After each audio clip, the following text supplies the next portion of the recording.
Welcome into Cooley Law School Stadium. It is time for Lemonade League Baseball. I'm Jesse Goldberg-Strassler, joined by Adam Jackson. Adam, coming into play today, the Lugnuts have seized control of this series. Yeah, they've won 4 straight games, and it's been a lot about their offense, Jesse. They've found ways to put up 11 runs the last 2 nights, and they've started to get on a roll in the Lemonade League. Let's go back into last night's highlights and talk about a second consecutive Lugnuts 11-4 win. Now, it began looking good for the Locos. The Locos built up the early lead, a double steal. Michael Seigels took second, and here comes Adam Perdian from third. It was 1-0. Exactly what you want from them after getting behind 11-0 the night before. Next inning, Alex McCormack rips this line drive to right. Zaid Walker cannot get it with the dive. It gets beyond him, turns into a triple, and he eventually scores on a throwing error by the catcher Drew Cavanaugh. Just like that, it was 2-0 Locos. Yeah, tough start for Cavanaugh. Back-to-back errors in the first 2 innings allowed runs for the Locos. How about Cade Preston flexing his muscles? First home run we've seen from the Locos, and Preston didn't miss it out to left field. Jesse, at that point, they're up 4-1 and looking like they're going to break this skid. But in the bottom of the third inning, the Lugnuts had the answer. Zaid Walker. Yeah, first home run for Walker. He went to straightaway center, got the fastball off of Patty, and didn't miss it. The Lugnuts were starting to take control of the game, and they were helped out by their bullpen. Walker stomps on the plate, and here come the Lugnuts. Out of the bullpen, here's Elliot Padden. First, the freezing of Cade Preston. Second, the curveball to drop in there and ring up Craig Paladar. Well, to have an opportunity to come back in a game, you got to get good pitching in the middle innings. They did so from Patton. The relief work was not there on the other side for the Locos. That run scoring wild pitch by Brendan Belkovic. That brings in a run. The Lugnuts were on their way, and it was all finished off by John Fantazzo. Yeah, excellent job by Fantazzo on the back end. Great pressure from the Lugnuts offensively. 2 runs in the third, 3 runs in the fourth, 5 more in the fifth to put that 11 spot up for the second straight night. So the Lugnuts have won 4 consecutive meetings. Will they win for a 5th straight game? We'll go through the starting lineups when we return. This is Lemonade League Baseball.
We are closing in on first pitch at Cooley Law School Stadium, located in Lansing, Michigan, out on Michigan Avenue between Cedar and Larch Streets downtown. Let's go through your starting lineups. And let's begin with the visitors for this game. That would be the Lugnuts. No Darren Davis at the top of the order today. Colin Cornwell fills in, followed by Connolly, Morrow, and Walker. Lay Sotres, Paywan, Acker, and Welch. Adam Jacksa.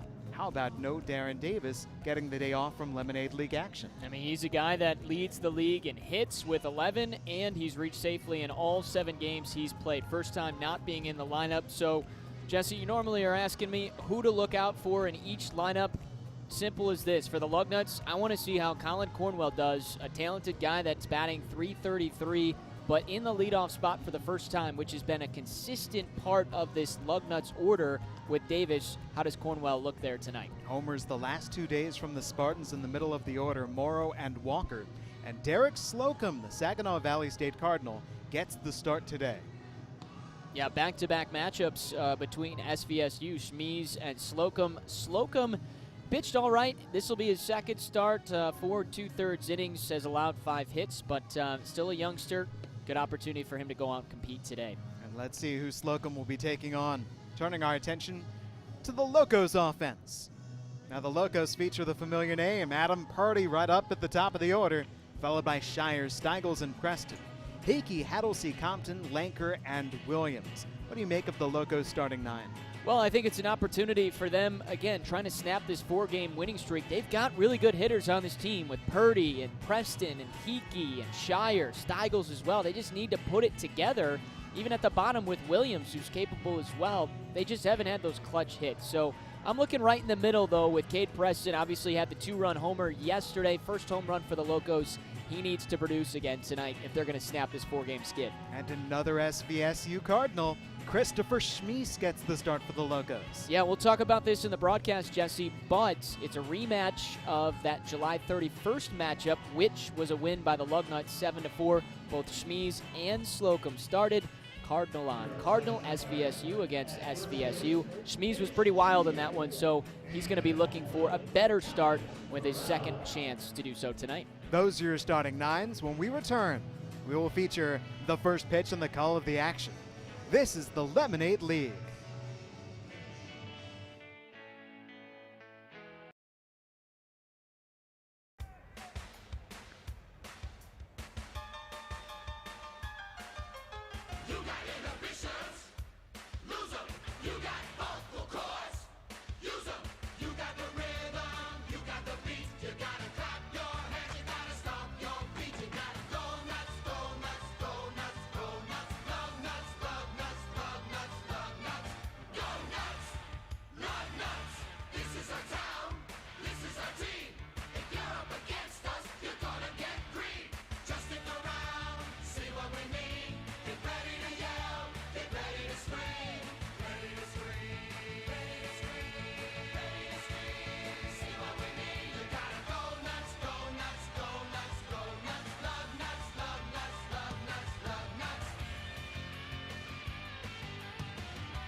And we are ready for baseball from Michigan State Capitol.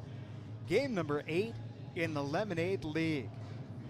I'm Jesse Goldberg-Strassler, joined by Adam Jackson. Our umpires for today's game, the home plate umpire, whom you see right there, is Thomas Burrell. The bases umpire is Mitch Tresiak. The two Michiganders. The fist bump to the catcher, Garrett Lanker, as the Locos come out and take their spots. At first base for the Locos, it's Cade Preston. Second baseman's Ben Compton. Brandon Shires at short and Zach Hickey's at third. On the outfield, Matthew Williams is in left. In center field, Adam Purdy. And in right field, Sean Haddlesey, as the Locos go through their defensive paces. All the while, the right-hander Christopher Schmies gets himself warm. Well, Christopher Schmies, as we mentioned, he was a little wild in that opening start. This will be his second try through just an inning and a third of work so far. He's allowed 4 earned runs with 3 walks, 2 strikeouts, and he's hit 3 batters. So what we've typically seen as the first outing, or maybe the first couple of outings, have been a little shaky for some of the Lemonade League pitchers, but the next times through, that's when they've started to find a little bit more command and settle down. We'll see if that happens for Christopher Schmies, just a freshman out of Saginaw Valley State University. He was from Rochester, Michigan. Attended Stony Creek High School. Majoring currently in mechanical engineering at Saginaw Valley State. Smart young man. Yeah, he set his mind to what didn't work out that first time, and he's ready for round 2. Colin Cornwell, Mark Connolly, and Andrew Morrow will greet him. That means that Cornwell against Schmies to start us off. That too is an all SVSU matchup.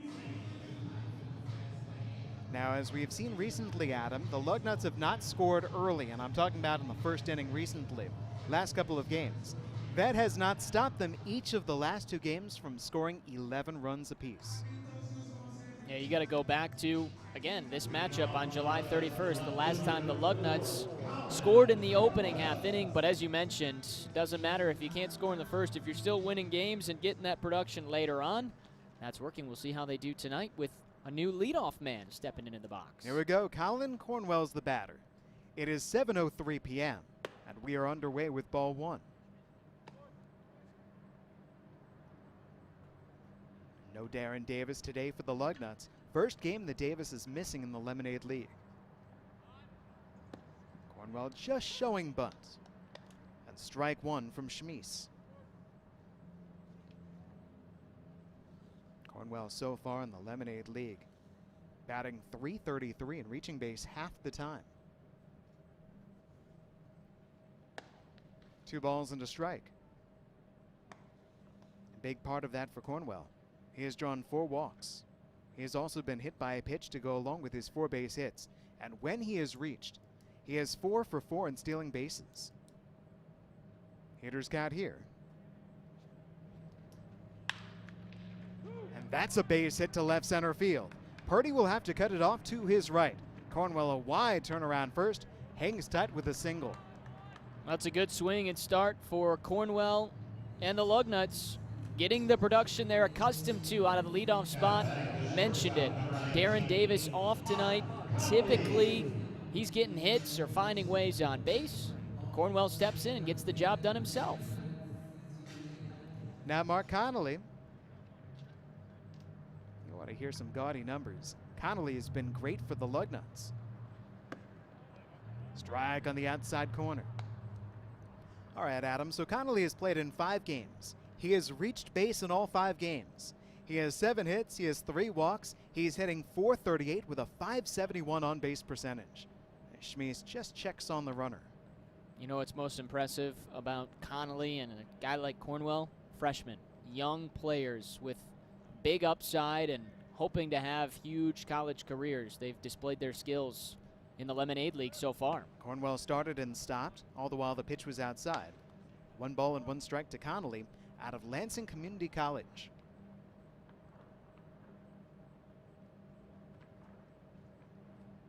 The native of DeWitt. Connolly waits. That is smacked toward second. This should be 2. Shire to first. It's a double play. A double play for the Locos? That is just the second Locos double play that their defense has turned in all the Lemonade League. Can't ask for a much better double play ball than that. It was hit pretty much right at Compton and hit hard. Nice job by the infield. Compton Shire to team up and clear the bases. And now here is Andrew Morrow. 2 outs, nobody on. And Schmies looks to face the minimum. Finish off a scoreless frame. Missed the outside corner with the breaking ball. Well, Andrew Morrow is hitting .250, but he has 2 doubles and 1 homer that he pounded out to right field 2 days ago. 2 balls and no strikes. I think this is why it's been so tough for the Locos pitching staff against the Lugnuts, because they've found their top part of their order. It's been working out well for them. You go 1 through 4, 5, not an easy out to get. Here's a 2-0 for the MSU Spartan. Ball 3. Another Spartan and Zaid Walker waiting on deck.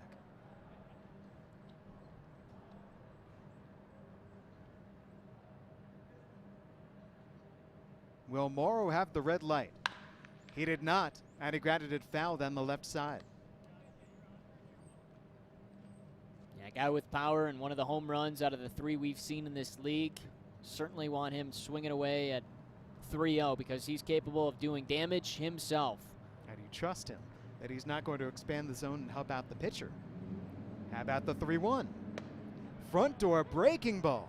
Strike 2 given.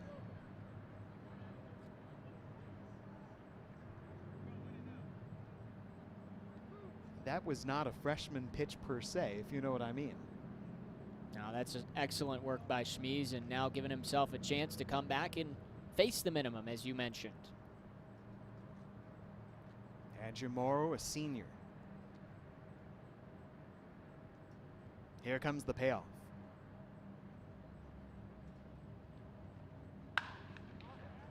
High in the air, left center field. Purdy converging with Williams. It's Matthew Williams from left who handles, and a scoreless first for Schmies. To the bottom of the first inning, can his Saginaw Valley State teammate Derek Slocum answer with a 0? This is the Lemonade League.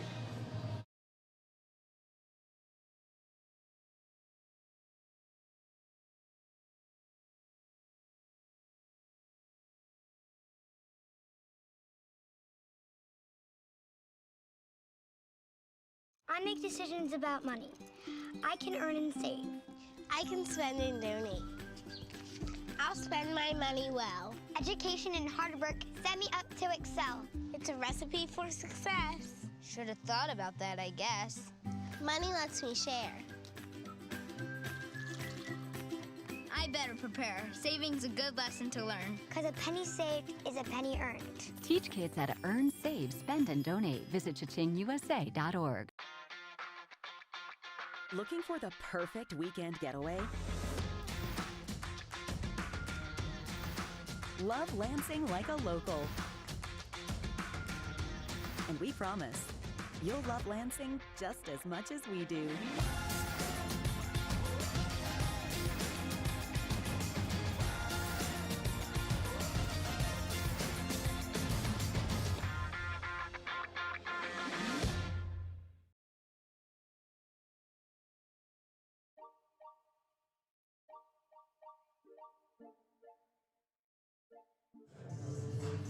Let's go to the bottom of the first inning.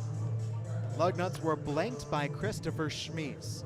And now the Locos are coming up against Derek Slocum and this Lugnuts defense. His catcher is Gabe Sotrez. Andrew Morrow is at first. Logan Welch is at second. Mark Connolly, the shortstop. Van Acker at third. The outfield, Cornwell, Walker, and Paywan left, center to right. There you see the catcher Sotrez out of Michigan State University, working with the Cardinal from SVSU, Derek Slocum. Slocum, you're going to see fastball, breaking ball from him, and see if he can put together a good performance. Always exciting watching the relationships in the game within the game, SVSU against SVSU. It makes sense, right, Jesse? We've got 8 guys from the Cardinals. out of the GLIAC in this league, so no surprise we're seeing a lot of them compete here tonight in game number 8. Here comes a batter from Concordia. Adam Purdy has been dynamite in the Lemonade League. Initial offering. Purdy looking to ambush. No balls at a strike. So Adam Purdy has reached base in all 7 games of the Lemonade League. He has hit safely in all but 1. His batting average .391. Ball and a strike to him. We're very spoiled watching 2 leadoff hitters that have been as dominant and consistent as Davis and Purdy for each squad so far to start through the first 7 games. 2 balls and a strike. How about the way that Purdy began yesterday's game? Very first pitch of the game, he laid down a bunt, took second on a throwing error by Kavanaugh, eventually stole home, part of the tail end of a double steal. Fouled away, 2 balls and 2 strikes. And that start on that base hit bunt was exactly what the Locos needed. You felt good about their chances to win that game after you get the 2-run shot from Preston because of the way they started the night before. They got behind 11-0 to the Lugnuts, and it looked like his momentum was going to help them win last night. Count is run full. Now Slocum so far, through 4 2/3 innings, has walked more than he's struck out. 5 walks compared to 3 Ks. On 3-2, there's ball 4, and there's the 6th walk. Adam Purdy has reached base for an 8th straight Lemonade League game. I'd like to see the Locos be more aggressive on the base paths, Jesse. That's something we've talked about in terms of looking at the numbers and what sticks out. Well, the stolen bases stick out. I mean, the Locos have only tried to attempt 6 stolen bases. They're a perfect 100%, 6 for 6. That's your fastest guy. He gets on a lot. Purdy needs to take off and be more aggressive, steal some bags for them. Let's watch him with Brandon Shire stepping in. Now this with Shire taking on Slocum, this is once again SVSU against SVSU. And in the top half of this first inning, we saw Colin Cornwell single against his Cardinals teammate Schmies. No score, nobody out. There goes Purdy, pitches high, throw down by Sotres, high, and that allows Adam Purdy to steal his way into scoring position. Yeah, he's got over half of their steals, 7 swipes, he has 4. I mean, every time he gets on, he should be taking second. And honestly, I think you look at trying to get him over to third. Let's see what Shire can do here. It's an advantageous count. Swats that one foul.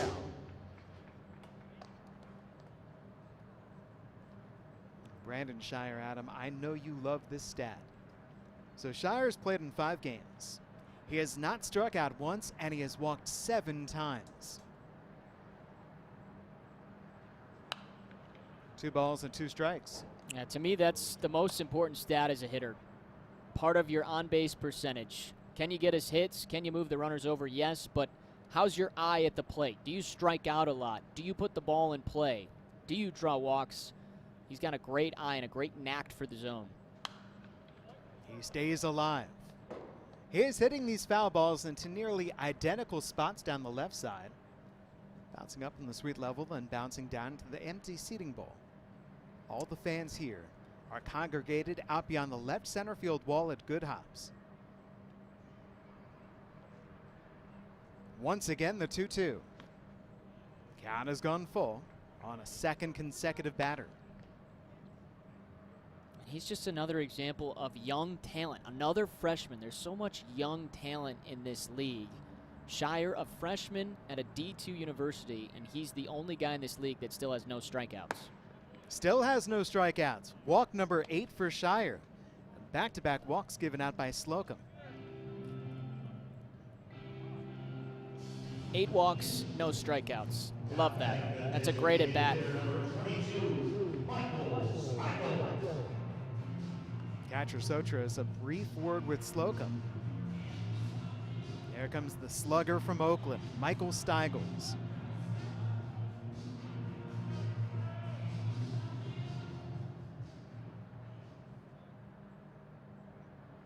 Steigels 3 for 12 thus far. 4 walks, 4 strikeouts, 6 Lemonade League games. 2 on, nobody out. Swings right through that one.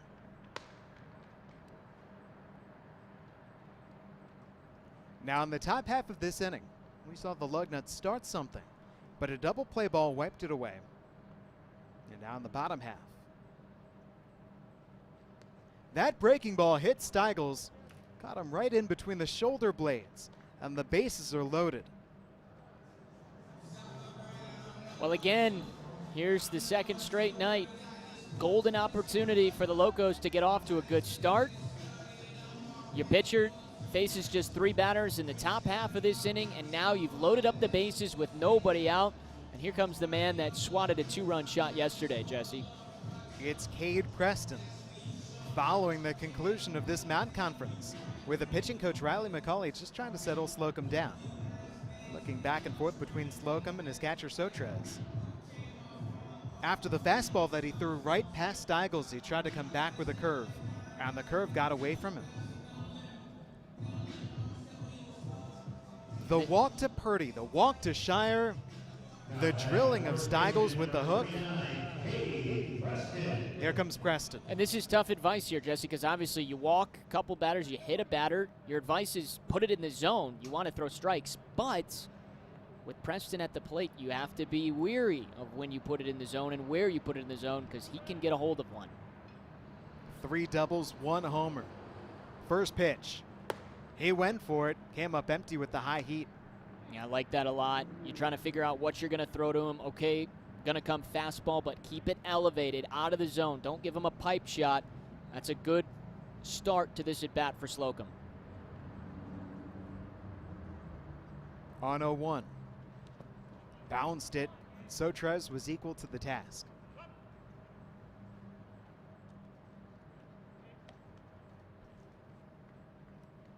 For the Lugnuts defensively right now, Andrew Morrow is in at first base. Third baseman Acker is even with the baseline. Middle infielders look to turn 2. Outfield deep. 2 balls and a strike on Preston.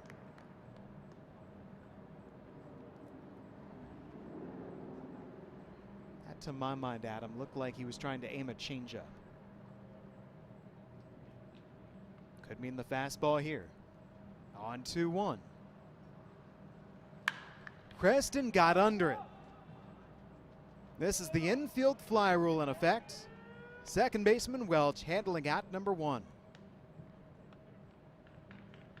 Well, outside of a strikeout, that's about the best case scenario for Derek Slocum, especially when you're down 2-1 to the cleanup hitter, Cade Preston. Has to throw him a fastball, you would think. He does. Preston gets under it, and everybody stays put.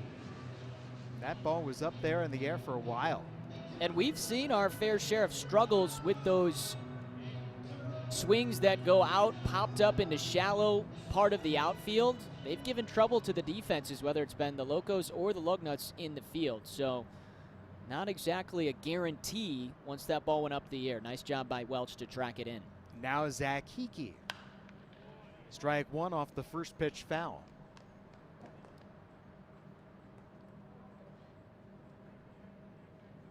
Steigels at first, Shire at second, and Purdy at third. For the Lugnuts right in the meat of their order, they've got the back-to-back Spartans in Morrow and Walker. Here you see the back-to-back Chippewas, Preston, then Hickey. Strike 2 to Zach Hickey. Wow, that's a great pitch. Running away from Hickey, looks like it's going to come across the zone. And now Slocum's put him in that excellent position of being up 0-2.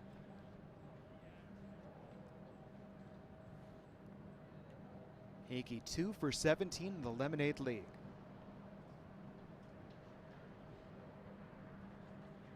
Down he goes on 3 pitches. Strikeout number 1 for Slocum. He is 1 out away from getting out of this. That's excellent work.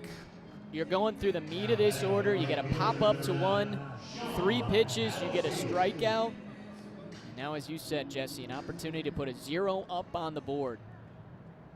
It is Sean Hattlesey from Albion who stands in the way.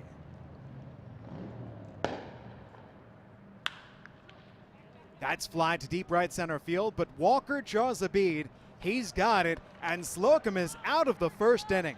First 3 reached, sets the next 3 down, scoreless to the second inning in the Lemonade League.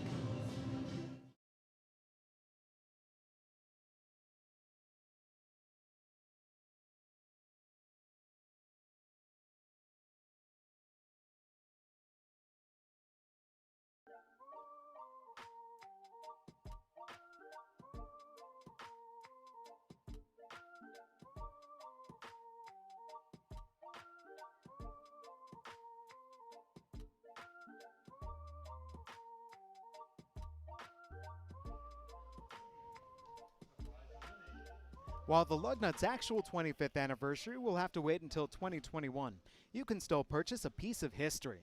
Limited quantities of the 25th anniversary bobblehead series presented by Sparrow, Physicians Health Plan, and Michigan Student Aid are available right now. The set features former Lugnuts greats Mark Pryor, Bo Bichette, Vladimir Guerrero Jr., and Noah Syndergaard. Supplies are limited. Order yours online at LansingLugnuts.com. When you think about it, there are lots of reasons to buy a new home. And with mortgage rates this low at LAFCU, it's all you need to make your move. Because you may not have the space for anything else, but there's always room for a great mortgage rate from LAFCU. Want a low mortgage rate for your new home? Ask for LAFCU. Stop in today or go to LAFCU.com/mortgage. LAFCU, your credit union for life. White Claw Hard Seltzer, a wave of refreshment. Crafted using our unique Brew Pure process. Made pure. Nothing tastes like White Claw Hard Seltzer.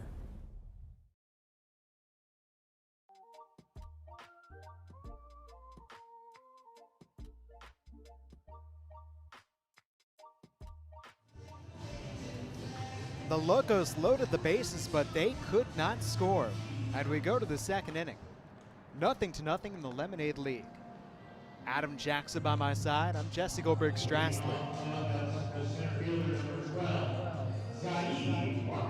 Zaid Walker leads off the second inning, followed by Leon Sotres. Against the right-hander, Christopher Schmies. Strike at the knees on the outside corner. Walker, the cleanup hitting center fielder. And he just tracked down that long fly by Sean Haddelsey, ending the first inning and stranding 3. Big breaking ball right through the zone. Adam Jackson, you did some quick research, and you spotted the fact that the Locos, in leaving the bases loaded, this has become a running theme for them. Curveball served in the air to right field. There's Sean Haddelsey. So Walker gets Haddelsey, Haddelsey gets Walker, and there's 1 down. Yeah, Jesse, going back the last 3 games, it's the 4th time that the Locos have left the bases loaded, and all 4 of those times they didn't get any runs. So you and I have talked about it the last couple of nights. 4 straight wins for the Lugnuts. Why have they started to win these games? It's been timely hits on their side, while the Locos have struggled to find those timely hits in what has been an offensive league. Hunter Lay, the batter. Curveball, just inside. Lay, the DH out of Lansing Community College. 1 out, nobody on, top of the second, and no score.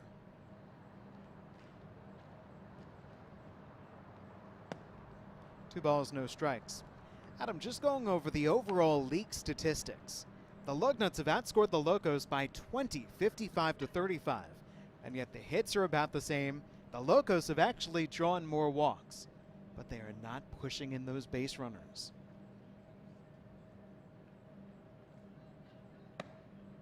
(3-0) for Lay.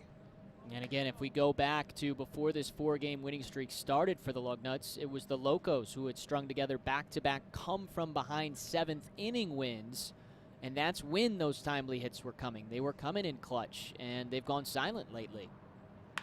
Lay swinging away on 3-0. Blasts that one foul. And you think about that as a coach, Jesse. I mean, what do you tell your guys? How do you fix that? It's just your guys mentally coming through in those difficult situations when pressure is on. It's not an easy fix. You just kind of have to go out there and see it happen. That's strike 2. Just to go back to the bottom of the first inning, Adam. So Purdy walks, Shire walks, Steigels gets hit by a pitch. Bases loaded, nobody out. Cade Preston has been a great hitter for the Locos, but he pops out. Zach Hickey struggling, he strikes out. Hunter Lay walks, and that opens up the second inning. And then, 2 outs, bases loaded, Sean Hadlesey steps in, and he gets some good wood on one, except Zaid Walker, with all that great speed in center, simply races over, flags it down. So of those, I would say one poor at bat by a hitter who's been hitting well in Preston. Zach Hickey's been scuffling, and his scuffle continues. And then you love what Hadlesey did, but just didn't work out for him. And even Preston, I mean, you make the argument that if he's a little bit different on where he makes contact with the ball, it's a big swing. Off speed for ball 1 to Sotres. Gabe Sotres, the starting catcher, batting 6th in the Lugnuts order. That was the first walk given out by Christopher Schmies. Gave up a single in the first inning, but erased him with a double play ball.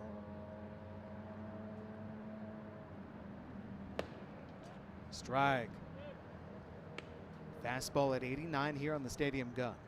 Jesse, we talked about this a couple of broadcasts ago, but we've got the outfield lofts here at Cooley Law School Stadium. This is the most packed I've seen those decks since any of these games has gone on. Beautiful Friday night here in downtown Lansing, about 80 degrees, so a lot of families or couples out there having a drink and watching some baseball. Stands to reason. If you live there in the outfield, you've got yourself a balcony overlooking the field. It's a Friday night. Why not spend your time? Enjoy it outside, get your dinner ready, sit back, watch some baseball. I'm going to tell you what, if I was living out there and not working here, I would be doing the same thing. Beautiful night for baseball. Sotres fouls it off. Now the count goes to 2-2. Now, out of all those people out there, Jesse, who do you think took it to the next level and also has their phone or laptop and is following along on the stream because they want to hear the broadcast of this game? There's got to be a way for them to let us know, right? Yeah, I think so. Whatever it is, whatever you do to get our attention, Adam Jackson will be watching. A 2-2 pitch from Schmies. Looking for the front door with a breaking ball. Missed. He went 3-2 on Lay, and he walked him. And now he's gone 3-2 on Sotres.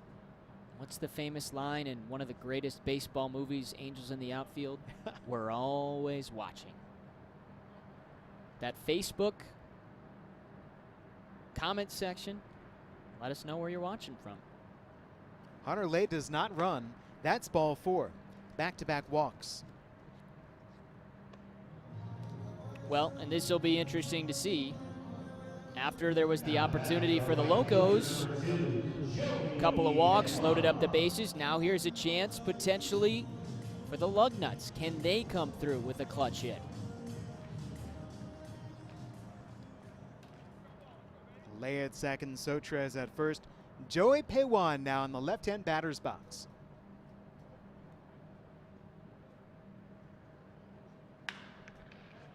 That's a base hit to center field. Lay around third base, and he hangs that right there. Strong throw into the catcher Lanker from Purdy in center. Joey Pewan's single has loaded up the bases with 1 out for Van Acker. Good base running by Hunter Lay. Had to wait and see if that ball was going to be caught or not. Once he knew that it wasn't, didn't have enough time to get home, but still in a great spot. Bases loaded, 1 out. And Van Acker, a guy that's got really good potential and good pop in his bat, only has had 1 hit. A good opportunity for him to come through with a big swing. Can the Lugnuts take the lead? Well, they nearly did with an HBP. Acker turning away. That breaking ball not where Schmies wanted it to go at all. And keep in mind, Schmies in his last time on the mound hit 3 batters with pitches. To this point here in the second inning, after the leadoff flyout, walk, single. The 1-0. That's up. And on top of those 3 batters hit, he also walked 3 batters. He's sitting at 2 walks right now. His command is betraying him. Can he get another double play ball and get out of this? Ball 3 to Acker. And I immediately think Adam. In the bottom of the first inning, the Locos had the bases loaded, nobody out, could not score. Here you go, Lugnuts, bases loaded, 1 down. Can they score? They have shown no problem scoring at all. Yeah, recent history says yes, they can score. On the 3-0. Strike called. There was a lot of movement on that pitch, but it grabbed the outside corner.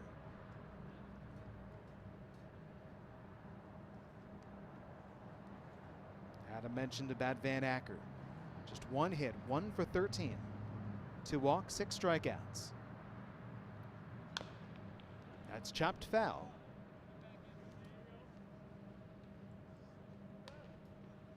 Well, Schmies has battled back.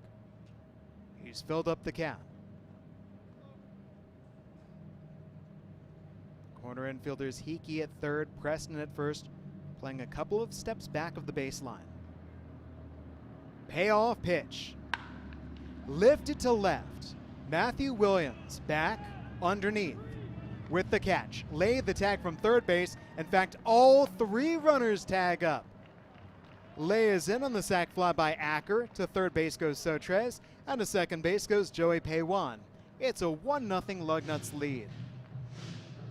Well, we told you Acker has that power. He would have liked it to travel a little bit further and get down, but still produce, get the sac fly, and the game's first run.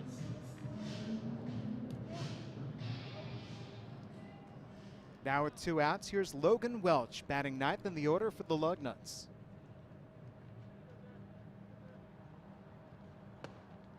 Strike in the inside corner.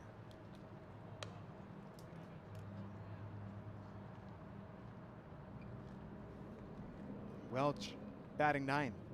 All he's done in the Lemonade League, 3 hits, 4 walks drawn. That's in just 7 official at-bats. He's hit the baseball and he's shown off good plate discipline. That escapes catcher Lanker, but he gets a great ricochet feeding Schmies, not in time.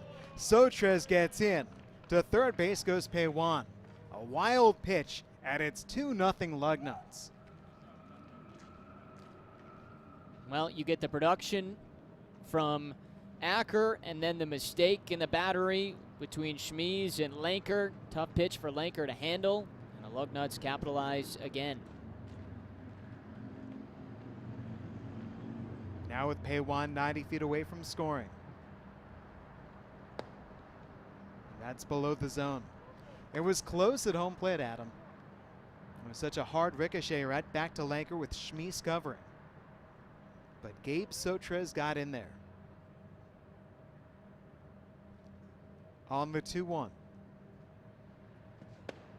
3 balls and a strike on Welch. Christopher Schmies trying to put this half inning to bed. Top of the order, Colin Cornwell waiting to hit next.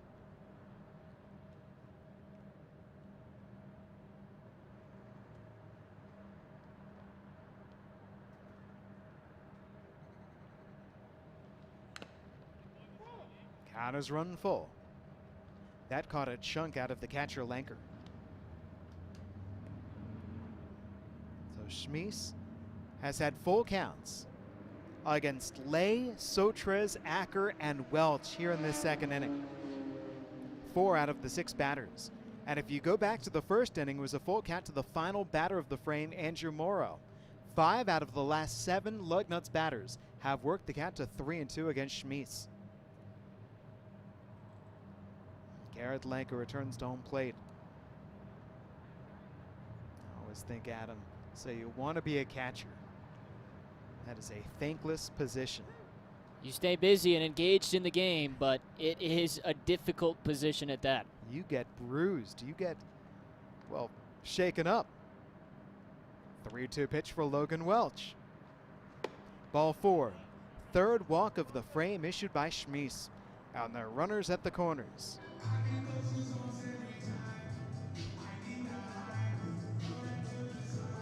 Here comes Locos pitch and Coach Cam View.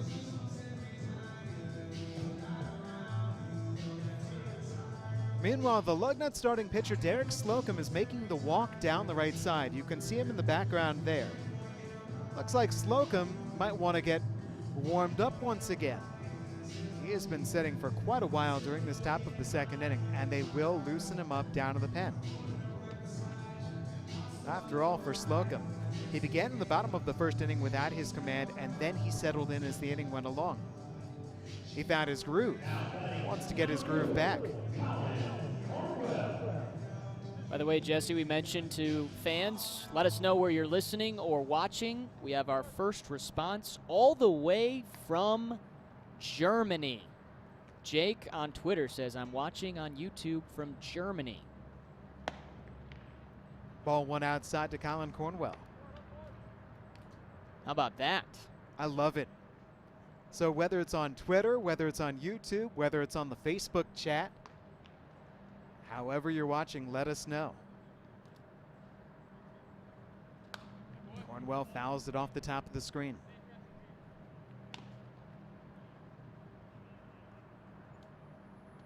Christopher Schmies has allowed just 2 base hits. One was in this inning by Joey Peiwan, a single. And the other one was Cornwell, the very first batter of the ball game, a single to center.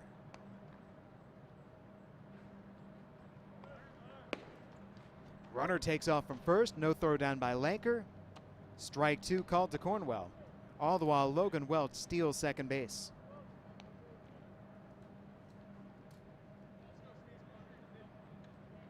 Second steal for Welch. Welch at second, Peiwan at third. Schmies resets. 2 runs are in this top of the second inning. Sac fly and a wild pitch. Here it comes. Aiming for the back door. 2 balls and 2 strikes. Well, only 2 strikeouts for Colin Cornwell. Not a guy that typically chases out of the zone. So for Schmies, who knows him very well, teammates at SVSU, probably going to have to put one in the zone for Cornwell and hope that he can beat him. Here you go. 2 balls and 2 strikes.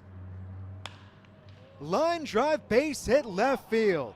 Peiwan scores. Welch is on his way in. Williams throw up the line, escapes catcher Lanker, backed up by Schmies. Now the overrun at second base, but returning right to the bag goes Colin Cornwell. Give him a 2-run single and then second on the throw in. It is a 4-0 Lugnuts lead. You want to know why the Lugnuts have won 4 straight games, Jesse? Because when they load up the bases, they capitalize. And that's happened in this second inning. Van Acker gets the sac fly. Mistake on the Locos wild pitch brings it 2. And then with 2 outs, Cornwell with a 2-2 count, 2 strikes protecting, drills one to left, and he's got a 2-hit night. Now Mark Connolly.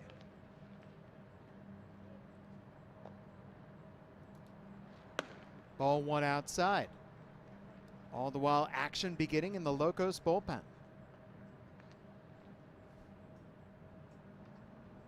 That's the right-hander from Eastern Michigan, John Holt.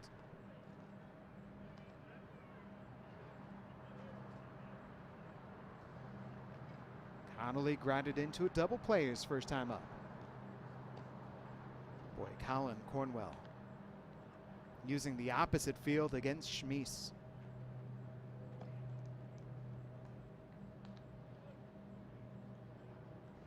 And Schmies has his eyes on his college teammate.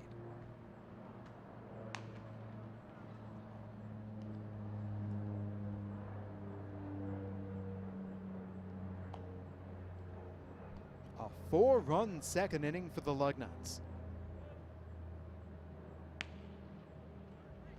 There goes the runner. The pitch is high. Throw in is not in time. Colin Cornwell has another steal. And this Lugnuts team is just a well-oiled machine right now. They're getting hits. They're pitching at timely moments, getting the outs. And then once they get on base, they're swiping bags at a consistent rate. There's a line drive base hit to right center and down for Connolly. Cornwell's in. It's 5-0 Lugnuts.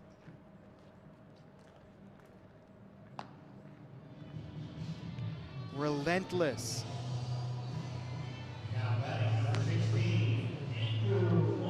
Two-out hitting, so important. Clutch hitting, two-out hitting, getting guys on and bringing them home, and the Lugnuts are doing that. What a second inning here. Another 5-spot. Third straight game they've scored 5 runs in a half inning. It's Andrew Morrow stepping in now. And Morrow is hit by the pitch in the left shoulder. That is all 9 Lugnuts who have batted this frame against Schmies. Connolly to second, Morrow to first. And they're looking down to the bullpen to see if John Holt is ready.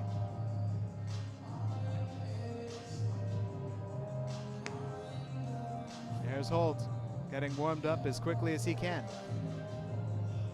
And as you saw, that tip of the cap, that lets you know he is ready when they want him. So this is Adam, and we will see John Holt come into the game against Zaid Walker.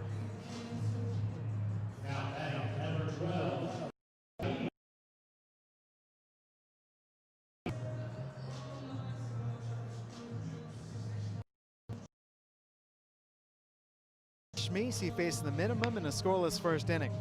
But here in the second, he has faced others. 5 of them have scored. Hit up Hearts with runners at first and second and 2 outs.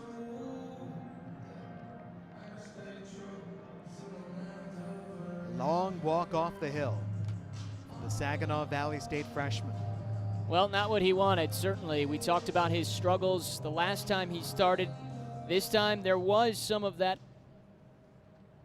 wildness again with the 3 walks and nearly hitting 1 batter, just hitting Andrew Morrow, and then giving up some clutch hits to these Lugnuts. And once again, the Locos found themselves in a big hole early on.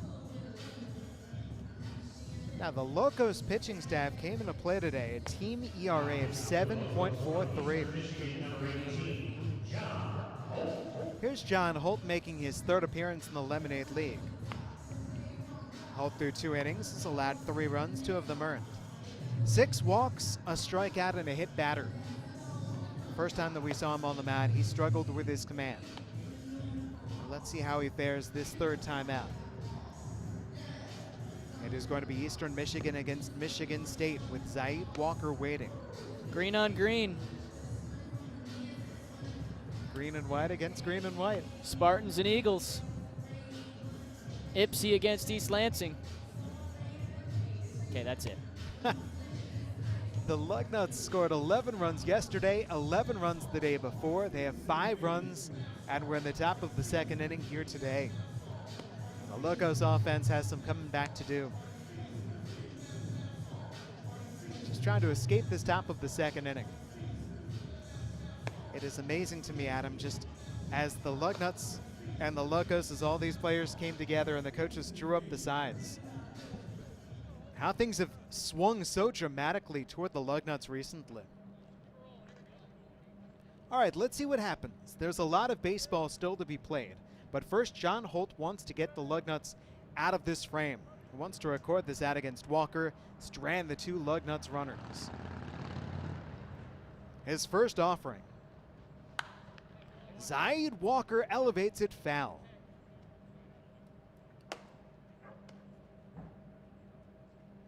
Flied out to right fielder Hadlesey. That to open up this inning. And here he comes up there once again. No batter wants to make 2 outs in the same inning. Morrow at first, Connolly at second. Pickoff though to second base. Connolly's safe. It looked like he had given up there at second, but the throw by Holt was not the greatest. That's O'Connolly stepping back in, eluding the tag by Shire. Yeah, that was very slow developing for Connolly. He almost like forgot where the bag was. He kind of hesitated and then didn't slide back in and somehow still got back to the bag in time. A 1 high to Walker. Are we going to get to uncharted territory, Jesse, and get our first 6-run half inning of the Lemonade League? Getting bigger and bigger, seeing more and more offense as the league goes on. 2 on, 2 gone. Walker again fouls it back.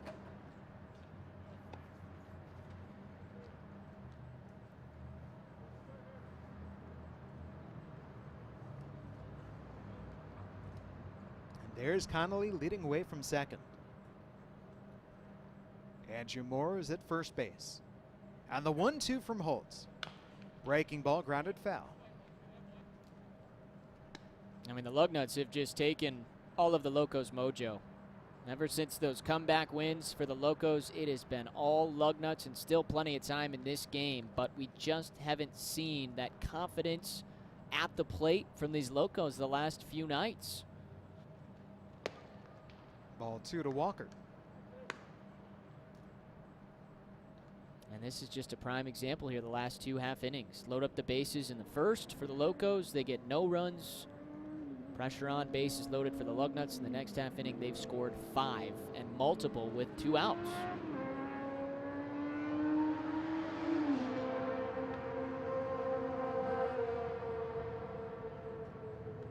The pitch from Holt. Struck sharply past the diving Shire, base hit left field. Connolly's in to score. Morrow takes third. Walker a wide turn at first base, holds there. RBI single for Zaid, and it's 6-0.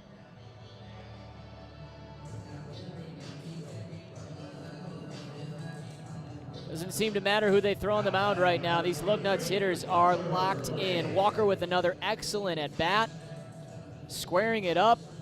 And our first 6-run half inning. No surprise coming from the Lugnuts with the way they've been swinging it the last few games. Hunter Lay walked earlier this inning. He scored the first Lugnuts run. His second plate appearance of the frame is grounded to Shire. Feeds the short way. Compton forces out Walker. Side retired. But how about 11 Lugnuts came up to home plate in the top of the second? They scored 6. We go to the bottom half. How did the Locos respond? You're listening and watching Lemonade League Baseball.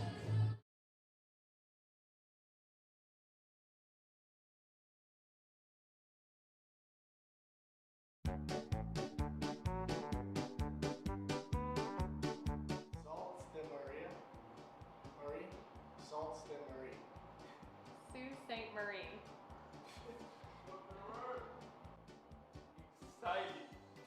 Oh my god. It's Ypsilanti. Okay. Charlotte. Charlotte. No. Menominee. See you, Menominee. Menominee. Is that Menominee. Menominee? Menominee. Menominee. McKinnon. Mackinac. Mackinac. That's how it's pronounced Give here. up. Mackinac.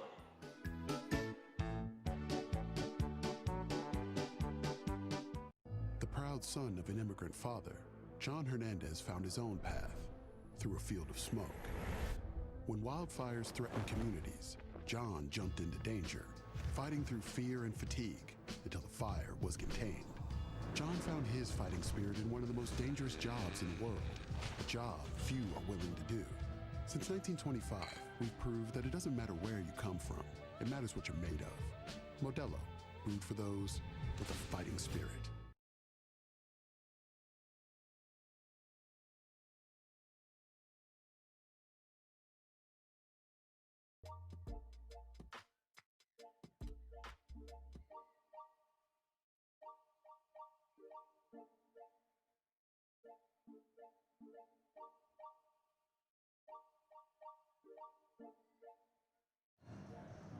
Here we go to the bottom of the second inning from Lansing, Michigan. And the Locos are now staring at a 6-run hill to climb. 6-0 the Lugnuts lead. And Derek Slocum right back to the mound. Ball 1 to Ben Compton.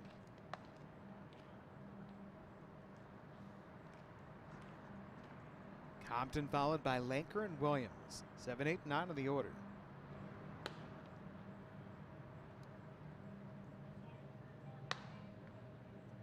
Compton from Olivet. So far in the Lemonade League, 2 for 13. A single, a double, 2 batted in. And he is ahead in the count, 3 balls and no strikes against Slocum. Remember, Slocum struggled in the first inning to start. Walked the first batter, Adam Purdy, then stole second. He walked Brandon Shire. He hit Michael Steigels. And now he's walked Ben Compton on 4 pitches, opening up the bottom of the second. Well, after those 3 batters reached against him in the first inning, he went through Preston Hickey and Haddlesey to strand them. Doesn't like to make it easy on himself, does he? No, not in the slightest.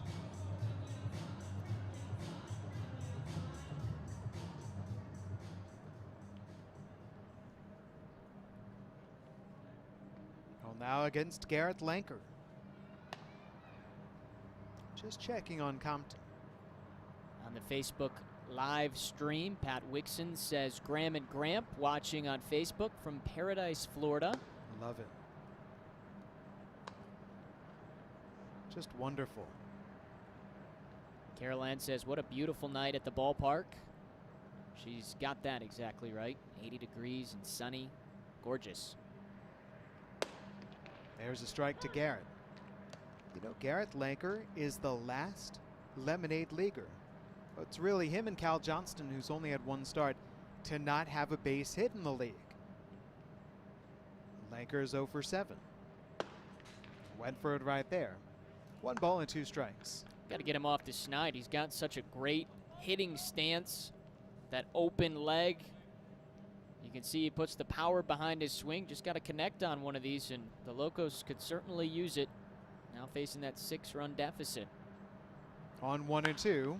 Popped up right side. First baseman Morrow in front of the Lugnuts dugout. At number 1. Lanker is now 0 for 8. On the batter's Matthew Williams. Lanker's done a great job in other areas. Plate discipline. And I also think about the fact, just being a catcher, having to handle so many different pitchers from so many different schools. That you're probably seeing all for the first time. Yeah, but we'll see if he can get that first base hit of the Lemonade League later in this game.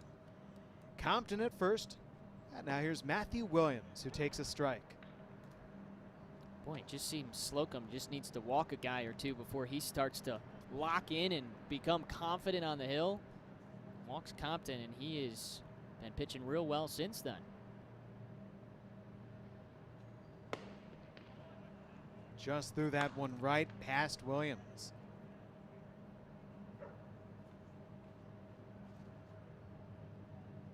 Matthew Williams, the freshman from Albion.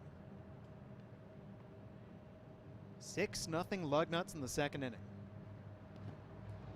Well blocked by catcher Sotres. Compton stays at first base. Last time we saw Williams getting the start offensively, he came through. Had a walk, a hit by pitch, and a triple. Yesterday, then pinch hit a single.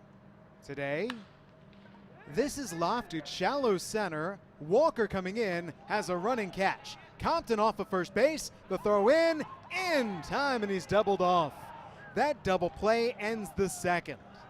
6-0 Lugnuts, 2 innings down. It is all Lugnuts right now.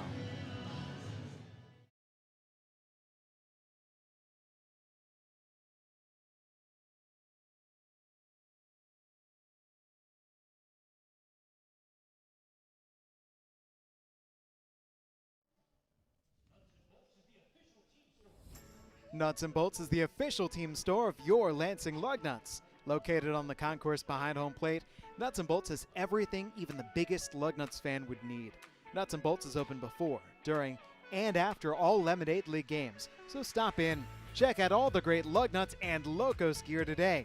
You can also visit us online at lugnuts.milbstore.com. Check out those shirts. And the new Lemonade League gear that is now in the shop. The Locos gear, brand new for 2020. And our item of the homestand, the brand new Dry Fit shirts. The Holloway Dry Fit outfit the whole family as adult, women's, and youth sizes are available.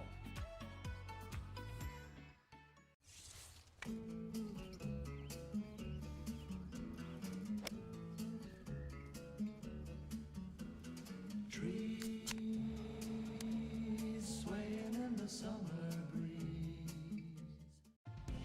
Every act, every gesture counts right now. Because together, it all makes a difference. And staying committed to the health of our communities is everything. Which is why Blue Cross will remain committed to you, ensuring you can get the care you need with resources like virtual doctor visits and our 24-hour nurse line. You'll have access wherever and whenever you need it. Blue Cross will stay by your side for whatever comes next.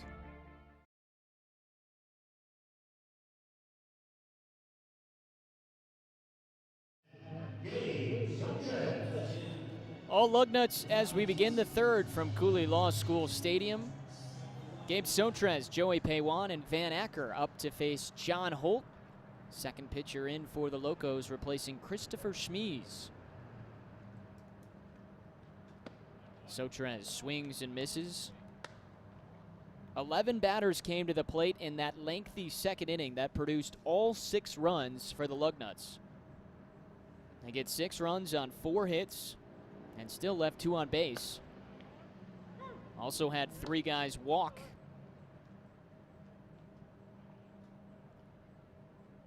Sotres had the day off yesterday. Walked in his first at bat and scored the second run. 0-2 right at the shortstop Shire.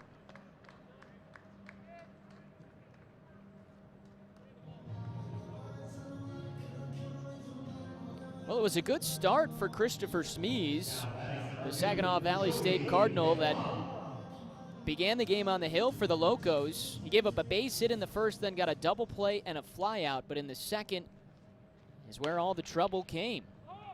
First pitch swinging for Paywan. And Williams makes the grab for the second out. Schmies' final line, an inning and 2/3 pitched, 4 hits, 6 runs, all earned, 3 walks, no strikeouts. He also hit a batter. And again, just struggling in his second start in the league, just as he did in his first start.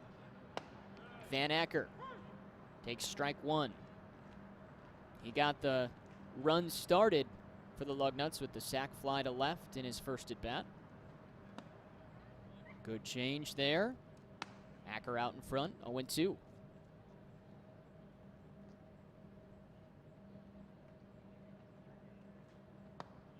One, 2, 3 inning for John Holt, and he gets his first strikeout. That'll work for the Locos. Trying to get back in it when we come back.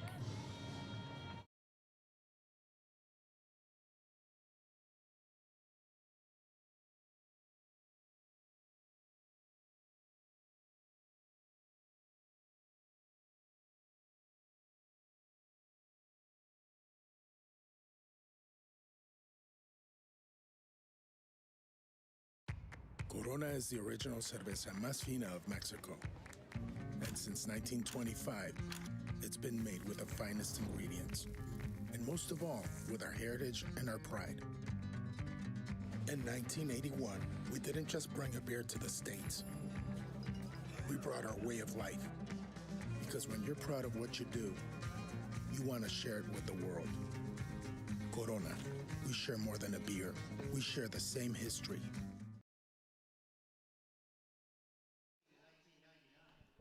All right, fans, it's time for today's LaughQ Trivia question. LaughQ Trivia, your credit union for life. Let's take a look at what we've got today. Who is the first Lugnuts player to win the Midwest League MVP award? There have been a few. Who was the first? Corey Patterson in 1999, Ryan Grip in 2000, or Brian DePerick. Thank you. DePerick in 2004. Jesse? It's a tough one today. I've got an idea. Yeah, I think you know, and I think I know. Do you at home know? That's the question. Well, if you do know, go to www.milb.com/Lansing/fans/contests to answer and enter who was the first Lansing Lugnut to win the Midwest League MVP.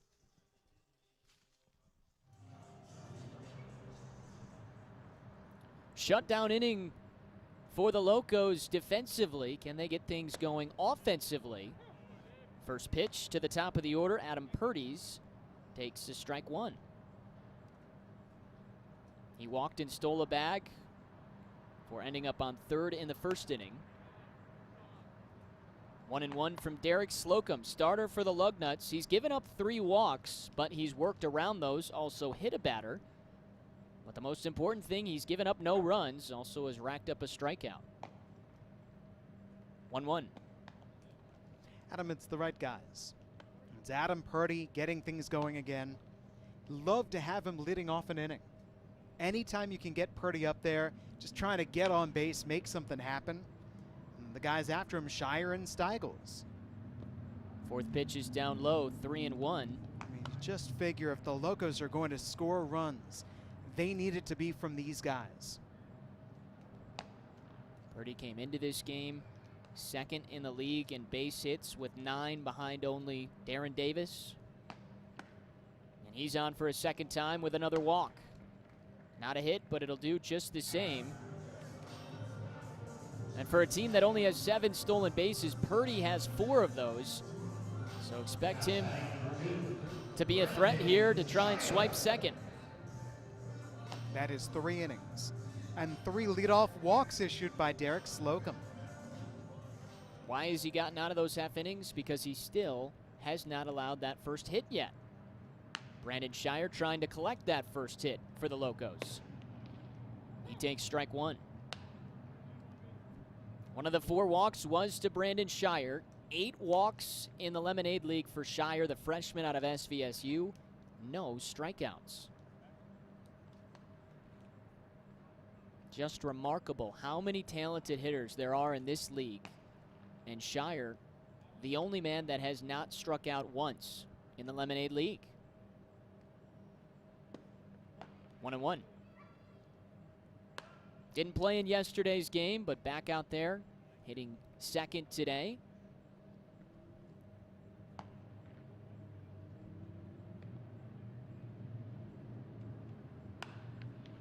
That's fouled off, 1-2. I wonder, Adam, if because the Locos are down by 6, that has taken away the threat of the steal from Purdy. Yeah, down by so many runs, don't want to run yourself into a potential out like this, and he gets caught. Well, he was leaning towards second, and Slocum took advantage. Morrow with the tag, and there's your first out. I mean, it speaks for itself. Last inning, we saw the leadoff walk to Compton, doubled off on the line out to center by Williams. So the Locos are getting runners on, and then those runners are getting wiped clean. 1-2 pitch. Swing and a miss. Good change right there. And that's the first time Brandon Shire has gone down striking out, and the second put out by Slocum tonight. Going back to that replay we just saw of the pickoff of Purdy at first base, I think his facial expression told the whole story. And as a Locos player, you've got to be frustrated. You've lost 4 straight games. You know the teams are pretty darn even. That one was way inside to Steigels. Because we saw the Locos competing very well with the Lugnuts, but the Lugnuts have just stepped up their game through these last 5 games. And the Locos haven't been able to match it. Second pitch. And it's 1-1 on Michael Steigels, the Oakland Golden Grizzly. One of those local kids. Steigels out of DeWitt. There's that replay of the pickoff at first. Purdy knew it. And there's the face. Yeah, just not what you want. Get on base, and unfortunately gets picked off. Ball and 2 strikes on Steigels after the follow-off. And all of a sudden, after that leadoff walk, at the top of the order, Slocum has a chance to get out with no harm done again. It's self-inflicted mistakes. On one side, the Lugnuts are really not hurting themselves. Yesterday, they committed 3 errors, right? All by Drew Cavanaugh, all in the first 2 innings. And then after that, they smoothed everything up. They polished the game up. And the Locos just kept on making mistakes. Hard hit to Connolly at short. Up with it. And 3 up and 3 down after the walk allowed to Purdy. Another nice half inning for Slocum. Lugnuts to the plate when we come back.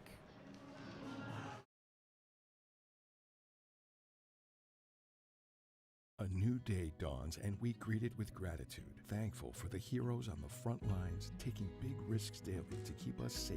We at Dean Transportation stand at the ready with them, supporting our communities in their time of need. We've been delivering food and medical supplies, volunteering our time, and boosting morale to keep spirits high. Our passengers may have temporarily changed, but our commitment to transporting your most precious cargo has never wavered. Dean Transportation, working together, delivering the good. All right, it's time for the bus stops here, brought to you by our terrific friends at Dean Transportation. Follow that bus. Jesse, take it away. Middle cap, Adam. Remember, it began in the middle cap. So here's what we're going to do. We're going to rotate these caps around. Just bring them in a circle, bring them around to the right side, send them a little far away, bring them a little close. See if you are still watching that cap. Are you still watching that cap? I've got it. I think I've got it. All right, so here's what we're going to do. We're going to give it a couple more shuffles just to make sure. Keep your eye on that cap. All right, as we do so, we're going to straighten them up. Is it 1, 2, or 3? I think it's 1. That's my vote. I'm going with 1. All right, let's see. It's baseball cap number 1. Adam, and maybe you at home, that is your Dean Trailways baseball cap shuffle. All right, thanks for playing the bus stops here, brought to you by our terrific friends at Dean Transportation.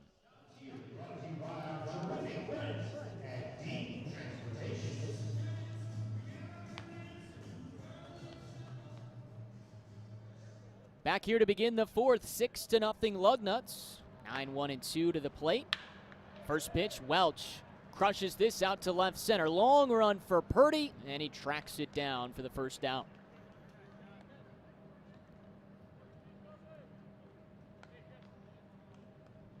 Six runs all coming in that second inning for the Lugnuts. They've done it off 5 hits. Also have been walked 3 different times. And really, it's been the top of the order that's come through. Cornwell coming to the plate now, 2 for 2. 2-run single in the second. Also scored a run and swiped the bag. The freshman out of Saginaw Valley State takes strike 1. Mark Connolly with an RBI single in the 2-hole. Zaid Walker batting 4th with an RBI single. And those all coming more impressively with 2 outs in that 11-batter second inning that knocked Christopher Schmies out of the game. Foul ball up our way. 1-2.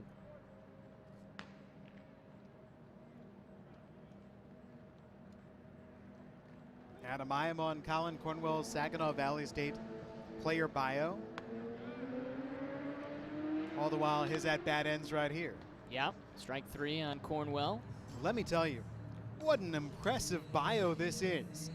Valedictorian, co-president of the National Honor Society, 2-time team captain, not just for baseball, but for basketball. It is going to be fun to watch what he does at Saginaw Valley State in the coming years. Cornwell out of Henry Ford, the Trojans.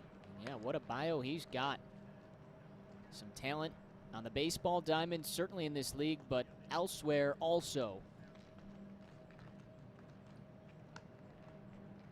The 0-1 to Connolly. Rips that back up the middle and past Shire. Second hit tonight for Connolly. I mean, my goodness. What a piranha hitter. No big bites, just little bites here and there. Base hits wherever the pitcher throws him the baseball.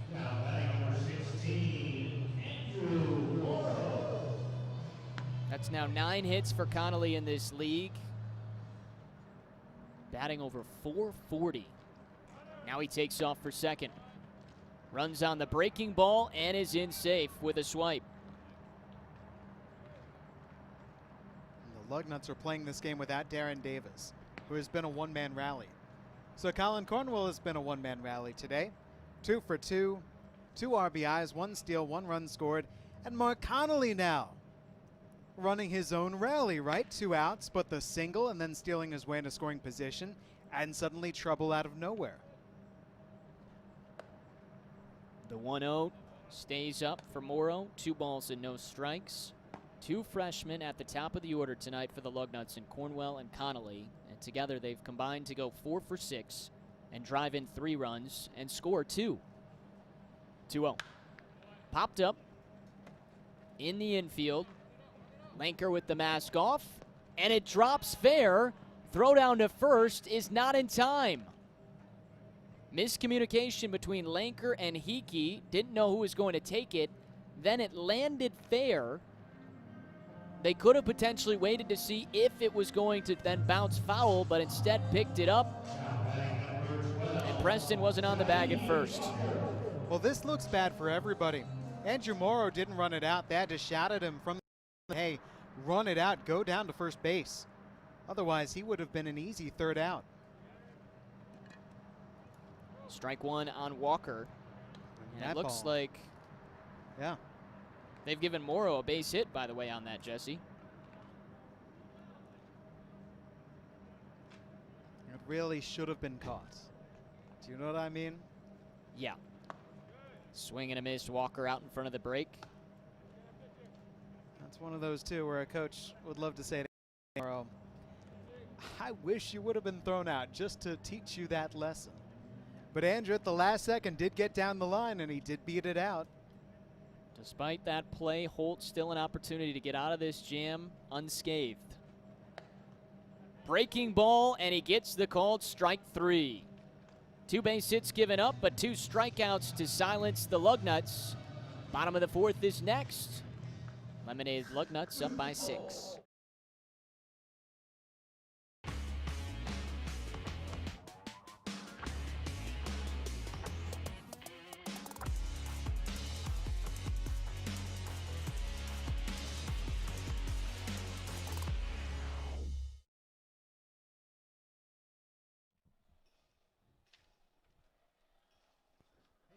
Hey fans, want a chance to be featured on a Lemonade League broadcast and to win an all-inclusive Lugnut Suite experience from Farm Bureau?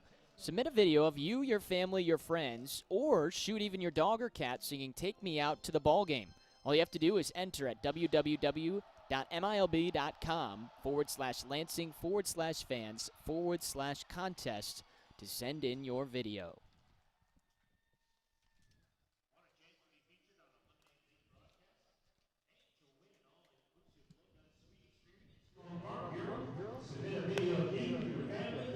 Bottom of the 4th up at Cooley Law School Stadium alongside Jesse Goldberg-Strassler, Adam Jackson with you from downtown Lansing.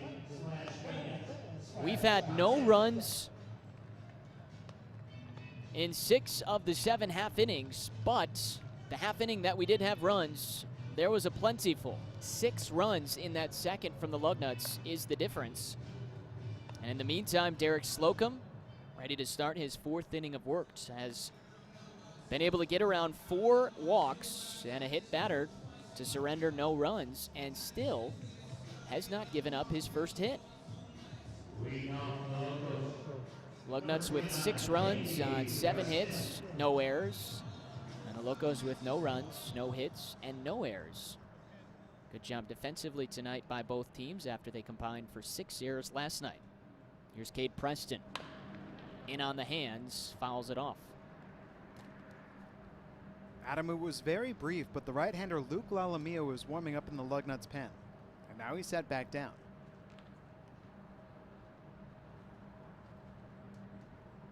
We'll keep an eye on that. 1 ball, 1 strike. 3 hitless innings. It's one of those where usually you'd say, okay. But in a 7-inning game, if he gets through this 4th inning hitlessly, you start to wonder. This one is smacked out to left. Cornwell on the run. Under it. 1 down. Preston put a good charge into that. That's the same spot he hit the home run last night, but not quite enough.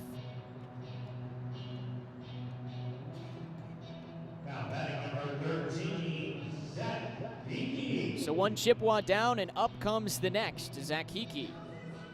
Struck out swinging first time around. He's reached base in 5 straight games, all on walks. frankly, I would like to see the Lemonade League have one of everything before things are all said and done. Get a no-hitter, get a triple play, have a player hit for the cycle. Everything that you can think of, let's go for it. How about the golden cycle?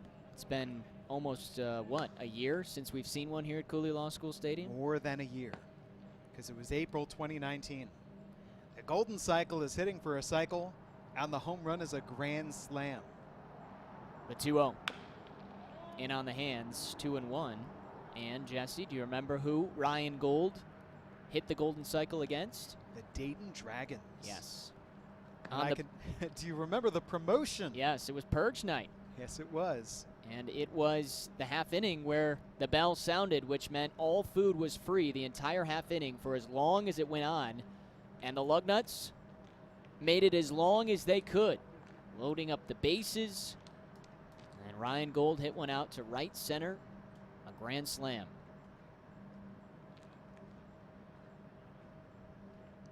Hickey trying to get the first hit for the Locos. Teddy Steady takes strike 2, even count. By the way, Adam, I noticed you named different places where people might have been watching this game from. You didn't go through everybody, just looking through the different comments that I'm seeing. Northeast Michigan, Grand Rapids, West Branch. You mentioned Paradise, Florida, Greenbelt, Maryland, and Chattanooga, Tennessee. Yeah, those weren't on mine. Were those after the Paradise, Florida? I didn't see those. Maybe sandwiching.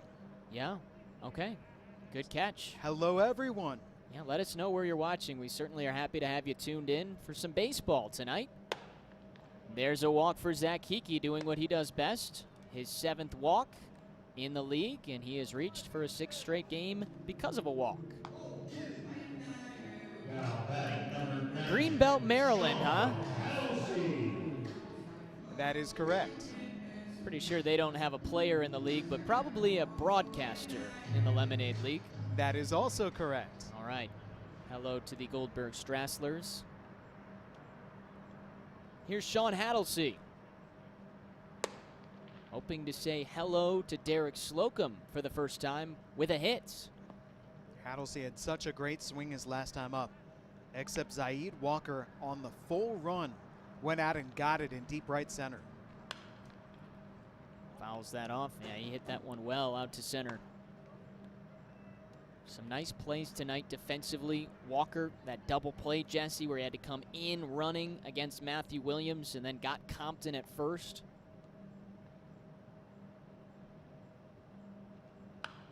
That's fouled back. 1-2.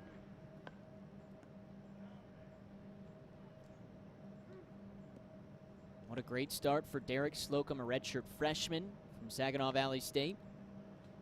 The righty trying to get through a 4th straight inning with no runs given up. Here's the 1-2. Good stop by Sotres. I think he stopped that with his bare hand. He used the glove, flipped it over. I'm not sure if our crew can get another peek at that, but he looked like he used the right hand to keep that in front of him. Whatever works. There's another good stop. Full count.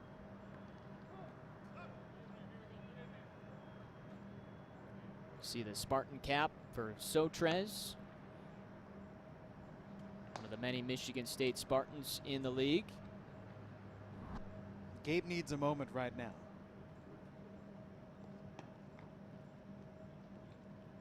Shaking off that last pitch.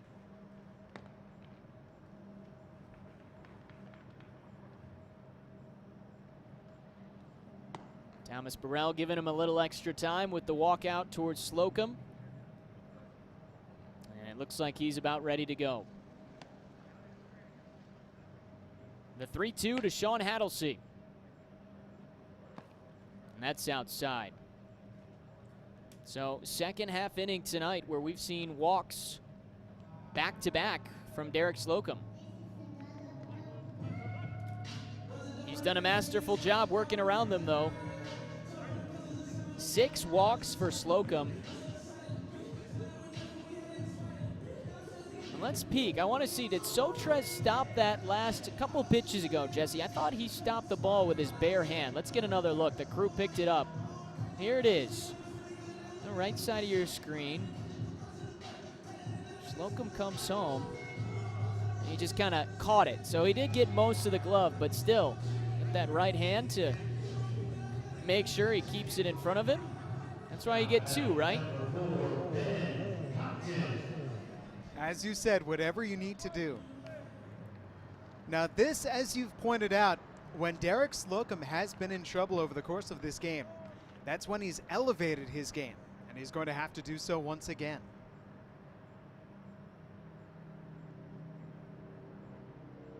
The right-hander Cal Johnston was warming up in the Locos pen. And right now, the Lugnuts, action in their bullpen. Again, it looks like Luke Lalomia.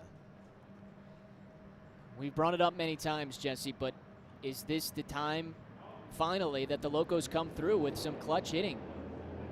Still plenty of opportunities to get back into this game, but they need that first hit, first run-scoring hit. Compton takes strike one. He walked back in the second, then was doubled off on that running catch from Walker in center.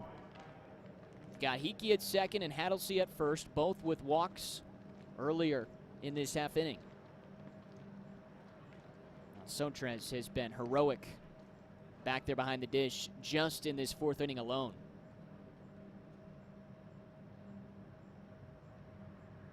Between the two runners, Hattlesey at first base, I would say, is faster than Hickey. So if Compton hits one that goes in the gap, watch out. Could score both. Another stop from Sotres. Blocking that one in the dirt, 2-1. Which, let's be honest, that says something about Sotres. That also says something about Slocum's control here this inning. Yeah, it looks a little bit more off than what it has been, and I think he's starting to wear down. And as we see pitcher warming in the bullpen, that's now 3-1, and he's in danger of walking his third straight. And the guy on deck, Garrett Lanker, whom we have talked about, is due.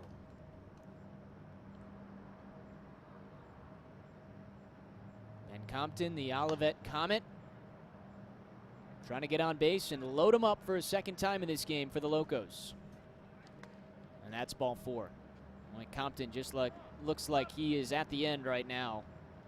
Wondering if Cullen Turner, coach here for the Lugnuts, is going to make a change, and that certainly looks like it's the case as he begins his trot out to the mound.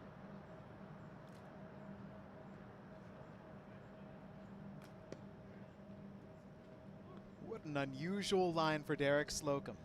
7 walks plus a hit by pitch. 2 strikeouts, no hits, and at this point, no runs allowed. But he's going to have to rely upon his bullpen to keep that goose egg up there. Yeah, quite the different end of extremes there. No hits, no runs to this point. 7 walks. And now hoping, as Jesse mentioned, for his teammate to come in and shut the door. And it looks like it is Luke Lalomia. Lalomia, the right-handed senior out of Davenport and Grand Ledge native, will have to come in with the bases loaded and 1 out. Does help that his team's got a 6-run lead. Jesse, what do you have for the numbers on the Grand Ledge Comet? All right, so the total numbers don't really tell the story, because Luke Lalomia's total numbers: 2 unearned runs allowed, that in 4 1/3 innings, 2 hits, 5 walks, 5 strikeouts. Here, all those walks, that maybe causes you to widen your eyes a little bit, sit up and take notice. Now, Luke Lalomia's very first time on the mound, he struggled with his command. After that, though, he's been better. And the last time that we saw Lalomia pitching for the Lugnuts, he went 3 scoreless innings and he struck out 5. Can he build upon that relief appearance here today? Well, we're going to find out.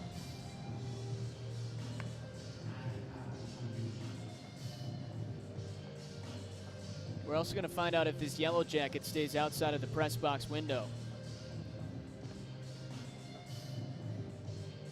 You're allergic, aren't you? I am, but you know what? Can't think about such things right now. I disagree. You're not allergic, right? I'm not, but I look more concerned than you. It says a lot about me. Yikes. All right, so Garrett Lanker, as Jesse mentioned, is the guy that'll get the first crack at the reliever, Luke Lalomia. Bases loaded. They were loaded back in the first inning. Again, due to walks and an HBP. and they were loaded up with nobody out, and the Locos couldn't score. Here they're loaded up with one out. Lanker, we've mentioned, a guy that has not gotten a hit yet in the Lemonade League. He flied out in foul territory to Andrew Morrow at first base to open up his at-bats in the second. Alamia's first pitch. Hit hard down the third base side. Backhand stop to second, and it can't be caught by Welch.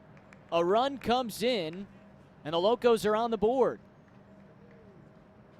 Risky there. Acker decides to go to second to Welch. Looks like he would have had it, but Welch couldn't grab it.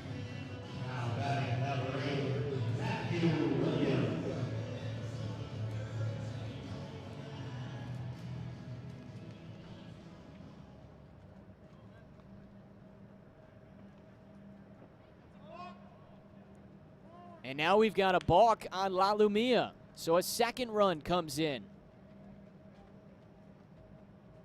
So here come the Locos.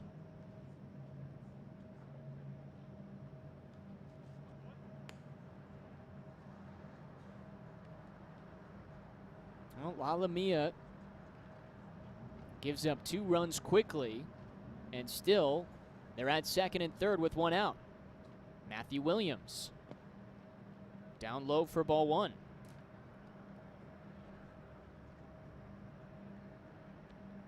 I believe they're going base hit for Garrett Lanker. No, it's going to be a fielder's choice, and then the error on the missed catch on second baseman Welch. Okay. So an RBI, though. Yes.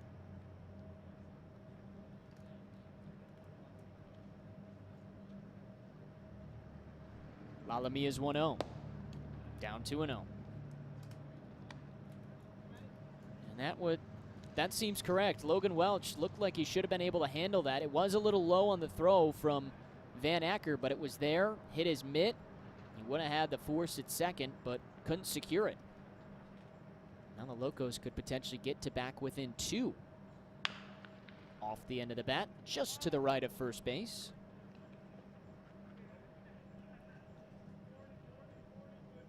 I remain staggered by the fact that the Locos still don't have a hit. But they're getting things to happen. Things are going in the right direction for them at last. Yep, needed to come through with the bases loaded. So far they've done so. Not in the conventional ways, but on the board with 2 runs. And now 3-1 on Williams.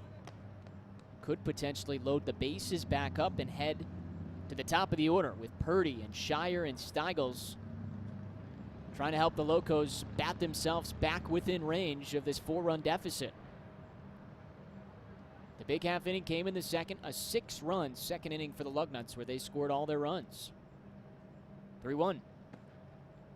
Another walk, the 4th in this inning for the Lugnuts pitching staff. 3 from Slocum, and now the first from Luke Lalumia.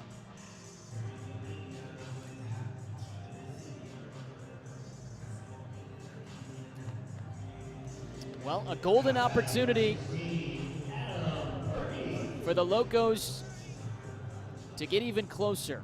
Top of the order, Adam Purdy's turn. He's walked twice, and he has delivered in clutch moments throughout this league so far. And he has been a first pitch fastball hitter, so watch out on the very first pitch. Let's see if he goes after it. He does, and he drills it to center. This scores 1. Compton is around. Everyone moves up a station, and it's 6-3 on the run-scoring single from Purdy. How about that for a way to get the very first hit of the game for the Locos? He was sitting on that fastball, and he got it right out over the heart of the plate. Good call, partner. Hey, he's an aggressive hitter. I know he walks, and he had walked twice prior in this game, but Adam Purdy was feeling the moment. He's now the 2nd hitter in this league with double-digit hits. That's his 10th. Darren Davis, the Toledo Rocket, with a night off, leads the league with 11 base hits. Brandon Shire takes ball 1. We saw 11 batters come to the plate in the second for the Lugnuts. Here in the 4th, Shire the 8th batter to come to the plate. And the bases still loaded.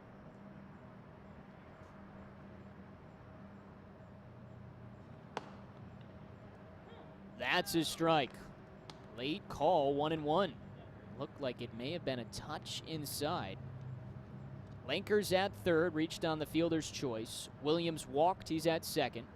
And Adam Purdy with the first hit for the Locos is at first base. 1-1. And a hitter's count for Shire. Walked in the first, and the freshman out of SVSU struck out for the first time since he's been in the Lemonade League in the third. Trying to deliver here. The Locos down 3. And now it's 3-1. Well, walks at times have been the issue in this league for pitching staffs, whether it's been for the Lugnuts or the Locos. And right now, the walks hurting the Lugnuts pitching staff. 4 walks already in the fourth, and a ball away from a fifth, and the fourth run coming in. Lala Lumia fires, and there is ball 4. And it's 6-4 as, again, everyone moves up 90 feet. And I've got bad news for Luke Lalamia, because here come the best hitters in the Locos order. Now batting number 22, Michael Steigel. And in the meantime for the Locos, finally some momentum on their side. They got drilled last night 11-4. The night before that also got beat 11-4. Tonight they give up 6 runs, get down quickly in the first 2 innings, and now we're seeing that fight back that we saw from them when they got those comeback victories. Right now the Lugnuts 5-2 through the first 7 games, and of course the Locos just those 2 wins. They've dropped 4 in a row. They're looking for some payback tonight. Michael Steigels hammers this out to center. Walker back. He's got it. The tag coming from Williams, and he's in. It's a 1-run game. Purdy moves up to third.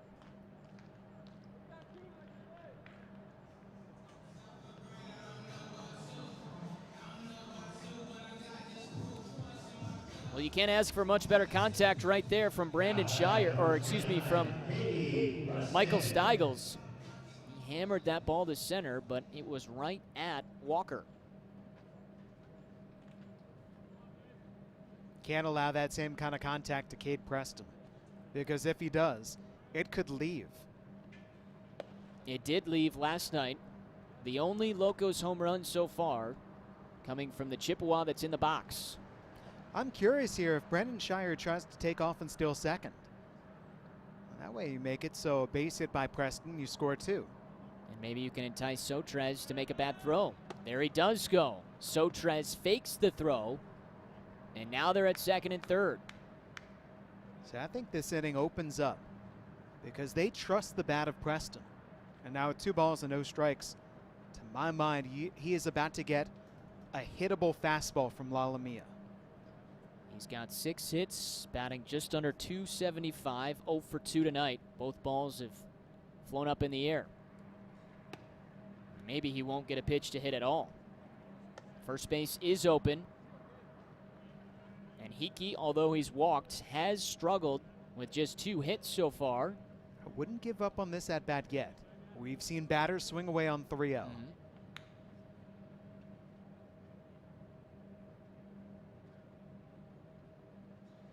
It is ball 4, and it'll be Zach Hickey with the bases loaded.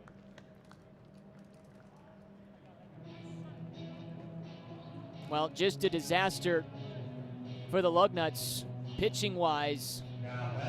6 walks in this 4th inning. And how fitting would this be? The Locos have a chance to tie this game as the 11th batter of the half inning comes up after we saw a 6-run, 11-batter second inning from the Lugnuts to grab that 6-0 lead.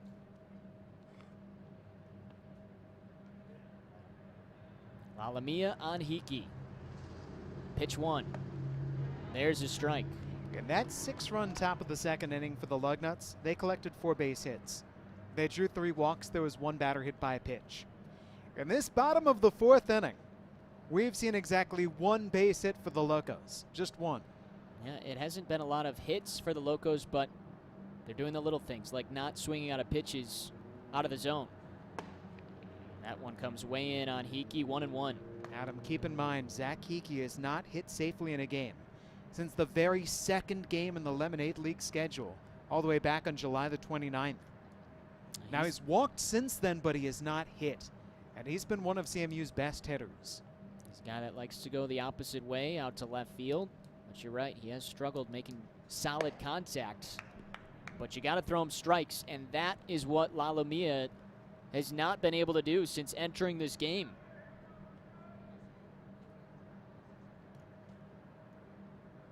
He's faced 6 batters so far since taking over for Slocum and walked 3. And the bases are loaded with 2 outs with a 1-run lead. 2-1. Swing and a miss. Hickey wanted that one. And now a chance for La Lumia to get that final out and preserve this 1-run lead. I look at Shire at second base, Purdy at third base. Such great speed for the Locos. If Hickey puts this one into play, without a doubt, he's tying the score. He could give the Locos the lead. I know the Locos don't want to leave the bases loaded again, although they have scored 5. More is on the table. 2-2. And we're full, 3-2. Well, if you're Luke LaLamia, what do you trust right now? Well, you know you got to put it in the zone. Again, Hickey will not swing typically at pitches out of the zone. So you'd almost think he's got to try and dial up the fastball and just put it over the plate. And instead, he puts it over the plate, but above the shoulders. Hickey walks in a run, and we are tied at 6. The Locos answer the Lugnuts 6-run second with a 6th-run 4th inning. That is the 7th walk drawn by the Locos this inning.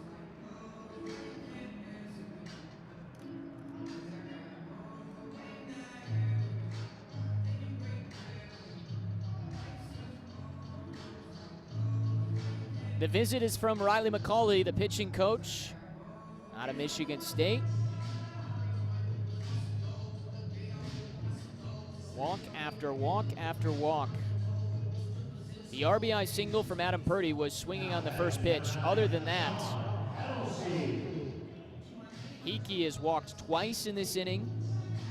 Hattlesey has walked, Compton walked, Williams walked, Preston walked, and Shire walked. And that has helped them to a 6-run half inning.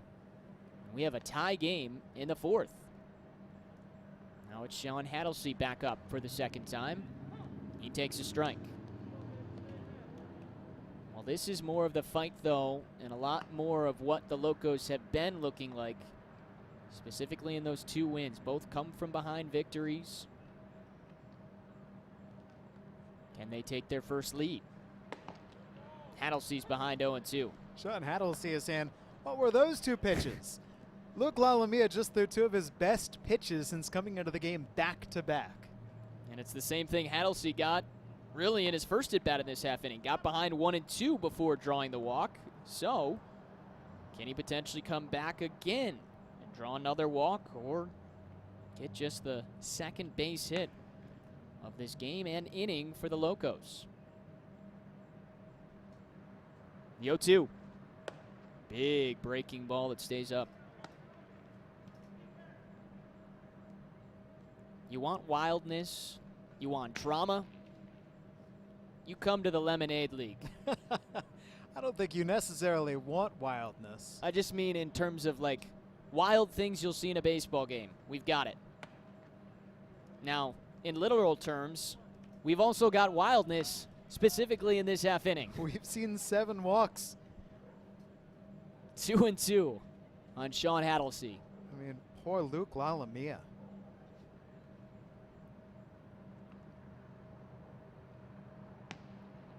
That great location on that outside corner. This breaking ball stays too tall, and Hattlesey, just as he did in his first at bat in this half inning, gets behind and now has a chance to potentially draw another walk.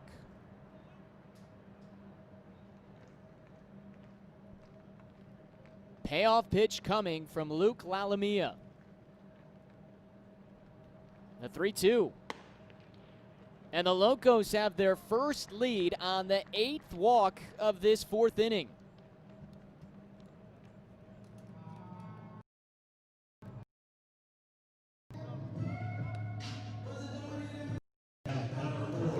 That's the other thing, Jesse. They're not doing it with big hits. You're not seeing guys move more than one bag at a time. It's patience. Make sure you're swinging at stuff in the zone. And one by one, they have scored 7 runs, and the Locos have the lead. Now, keep in mind, these are team unearned runs, because the error committed at second base means that the Lugnuts should have been out of this inning. That's a lot of unearned runs. Ben Compton now. Could we get Hickey, Hattlesey, and Compton, your 5 through 7 hitters, all walk 2 different times in this 4th inning? If you're the Lugnuts, how long do you leave Luke Lallamia out there? Well, they just started warming up a right-hander in the pen. That one gets away. Behind Sotres, Preston scores. Both runners move up. It's an 8-run half inning. A wild pitch from Luke Lallamia. And Sotres, who's been so good tonight behind the plate. That one just skipped up on him. And the Locos' runs continue to come in. By the way, it is Jason Clark warming up in the bullpen.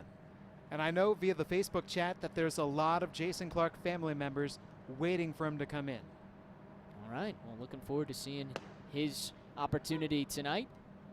Ben Compton does take a strike. That was 6 straight balls from Lallamia before that one came into the zone. Hickey's at third, Hattlesey at second, both moving up on the wild pitch. That's strike 2. The biggest half inning in Lemonade League history. You're watching it. An 8-run 4th. Scintillating. 8 walks, baby. The 2-2. On the grounds. Knocked away by Lallamia. And safe at first is Compton as the ball gets away. Hickey scores. Hattlesey has to stay at third. But it's a 9-run half inning. That should go down as an RBI infield single. Yep. Bad luck right there. If Lallamia doesn't put his arm out to stab at that and make contact, it's probably a traditional ground out to Welch. But Lallamia doesn't have eyes in the back of his head, trying to make the play himself, and unfortunately it ricochets, and the inning goes on. Just the second base hit of this 5th inning. First pitch to Garrett Lanker, strike 1. Another great chance for Lanker to get off that schneid. He's the 14th batter to come up in this 4th inning for the Locos. As Jesse mentioned, he's looking for that first base hit. 1-1. He reached on a fielder's choice, collected an RBI earlier in this half inning, and scored the 4th run. Flat out in foul territory in the 2nd, out of the Colorado School of Mines. Compton takes off for second, no throw. And he gets his first steal of the night. The Lugnuts were up 6-0 after 3. They now trail 9-6. All 15 runs have come in 2 half innings between these two teams. 2-1, foul down the third baseline.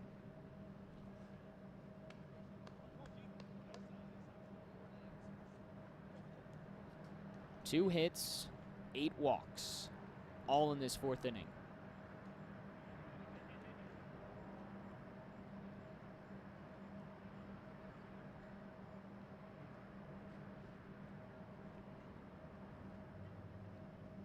Two.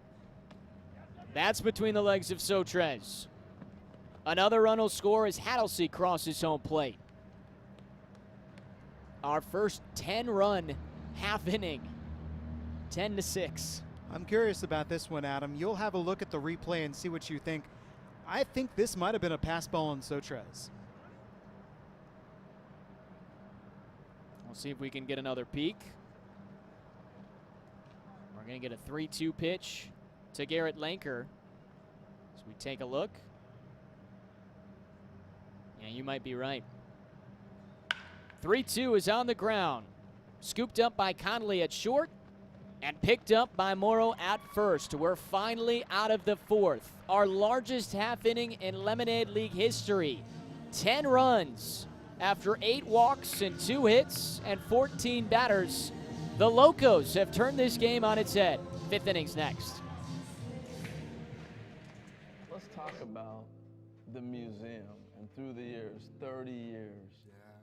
Different players and teams that have come through here. I remember Buck Showalter mandating his teams to come through here. So tell us a little bit about the players that have come through and what sticks out in your mind. I remember Ryan Howard. Before Ryan Howard was Ryan Howard. We didn't even know who Ryan, he was a youngster in the Phillies organization. And how every year Ryan would come here and he would walk through this museum. And for him, I think it was kind of like his rites of passage. I think he came here to draw inspiration, and then he'd go to spring training. Because I think when you come here, particularly for those African-American and Hispanic ball players, this is your Mecca. Yeah, this is your Mecca. These are your roots. So he would come here, and I think he would draw some additional fortitude to go deal with whatever you had to deal with. Because whatever it was when you got to spring training, it wasn't this. And he knew that. And then he continued to come back here when he was MVP Ryan Howard and home run champion Ryan Howard. And so, but I go back to the Torrey Hunters of the world and then the Jock Joneses and the Troy Hawkins, who really was the first group of young players who perennially came to this museum. The 3 of them when they were with the Minnesota Twins. Now we fast forward into this more modern era. And as you know, I had the opportunity to walk Bryce Harper through this museum. He's a historian. And he was fascinated by this. And when I handed him the Oscar Charleston Award, and he's standing there next to the statue, you could tell that it meant something to him.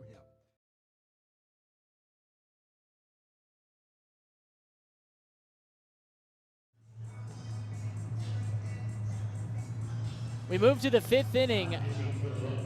What a bottom of the 4th for the Locos. Down 6-0. They scored 10 runs on 14 batters coming to the plate, 8 walks, 2 hits, and they have taken their first lead after trailing so big in this game and really hadn't been able to get anything going. That has changed, and they have also made a change on the mound as well. Cal Johnston, the freshman out of Lansing Community College, will take over. Adam, let's not forget what John Holt just did, stabilizing things for the Locos, relieving Christopher Schmies, and getting this game from that ugly 2nd inning through the scoreless 3rd and 4th. Good middle relief to keep it where it was. Here's Hunter Lay. Cal Johnston starts him with a ball low. We've seen good middle relief the last couple of nights from the Lugnuts, which has helped them to wins. Well, that helpfully Locos tonight as this hits Lay, and he's aboard. Just a fastball getting away. Last time we saw Johnston on the mound, he was firing a scoreless inning. John Holt, second pitcher, as Jesse just mentioned. Good outing. 2 innings, gave up 3 hits, no runs, no walks, and 3 strikeouts. Excellent work. Now it's Gabe Sotres. And a couple of balls scooped by him that allowed 2 runs to come in that lengthy last half inning. That one swings outside. We've been mentioning, let us know where you're watching from, and we are getting tons of responses. Thank you all so much. Aaron says, watching from just a hop, skip, and jump from GVSU in Allendale. Wonder who he's got his eyes on. Ground ball to third. Hickey to first, and that's way overthrown. And it gets out of the field of play, so each runner moves up 90 more feet, and they're at 2nd and 3rd. And that just took off on him.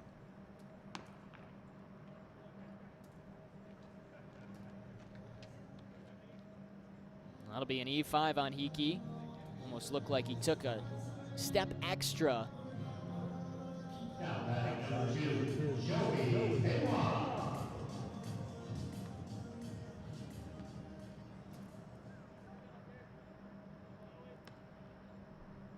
Now here's Joey Paywan as the Lugnuts look to get some runs back after trailing now for the first time.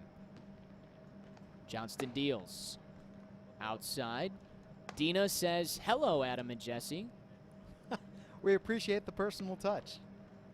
Hello, Dina. Or Jesse Goldberg Strassler's parents, whichever one that may be. Terry says, watching from Rochester Hills, Michigan. This all on the Facebook chat. And again, you can watch this live on Facebook and comment. We'd love to hear from you. And we do anticipate seeing Jason Clark to the Jason Clark fan club for the bottom half of this inning on the mound for the Lugnuts. And that's what Joanne says. We're all waiting. 3 balls and no strikes. Jeffrey says back-to-back former DeWitt Panthers in the Locos lineup with Steigels and Preston. Quite right you are. A lot of local flavor here in the Lemonade League. Certainly been enjoyable to watch. 3-0 pitch on its way. Swing and a miss. Paywan went after that.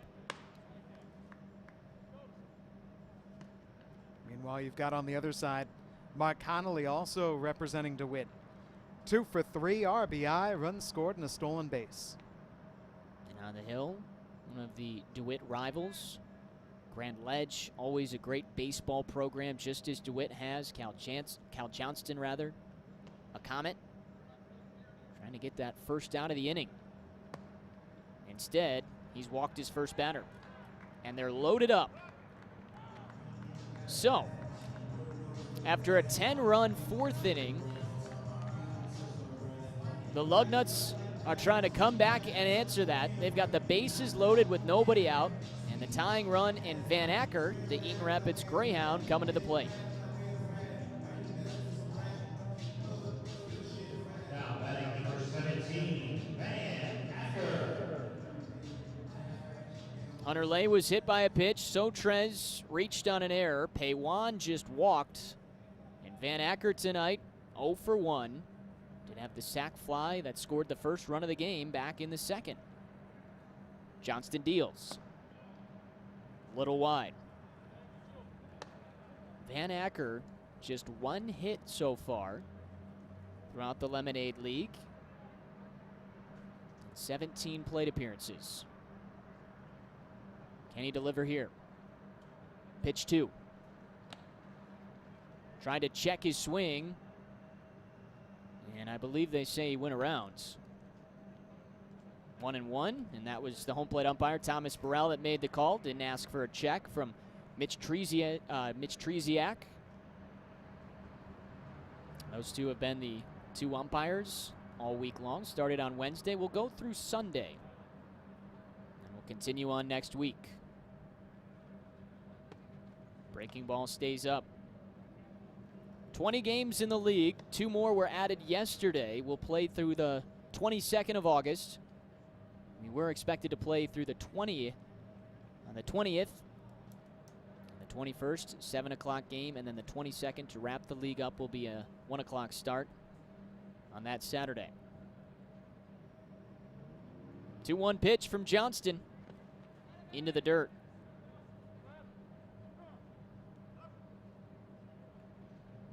What an interesting game for the fans to watch, whether you're viewing the stream or the fans out here on the outfield seats at the picnic tables enjoying some Good Hops Craft Beer Bistro, or if you're up on the balcony of the outfield lofts.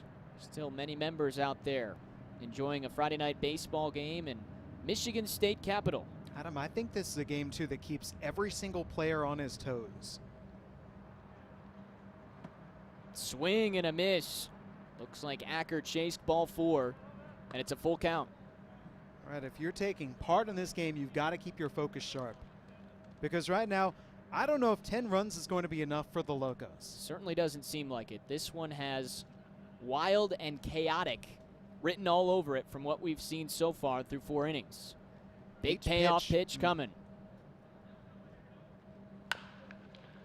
Acker bounces it, foul. Hickey went to play it. It was to the left of the bag, and it snuck through, but we'll do it again. Okay, that's lucky for Zach Hickey. In a situation like that, it's do or die, right? And he's trying for that quick backhand off the short hop. On a play like that, you might as well stick your chest in front of it, knock it down, because you've got that force play right there at third base. If that ball's fair and it gets by him, that's scoring a couple of runs, and it's going to be a roller coaster around the bases. Again, a payoff pitch to Acker. Hits it out to left, and it finds grass. 1 run scores. Here comes another. Van Acker delivers his second hit, and it scores 2. It's 10-8 Locos. And that is the first hit allowed by Johnston this inning. What a shot. Lay and Sotres both come in. Paywan moves up to second, and still nobody out. What a relief that has to be for Van Acker, collecting a couple RBIs, just his second hit. He struggled to this point, but comes through in a big way. Now Logan Welch trying to do the same. 1-0 on the 9-hitter. Gotta comment on those stirrups, don't we? Oh, those are awesome. The stripes pulled up high. Let the home plate umpire know exactly where your knees are to help out with the strike zone. Whenever a player wears that, I remember a baseball player telling me, makes him feel faster. Welch swats one foul. 1 ball and 1 strike to the 9-hitter, rocking those awesome stirrups. And a good time to check in with the chat. Dixie Welch a minute ago comments, Grandma and Grandpa Welch watching from Camarillo, California. All right, let's see if the grandson can come through here. 10-8 game, still nobody out, first and second. Johnston deals. Runners take off on an attempted double steal, and they're both safe as Van Acker slides in under the tag. He's bent over as it looks like maybe feeling some pain on that right hand. That's exactly where it was.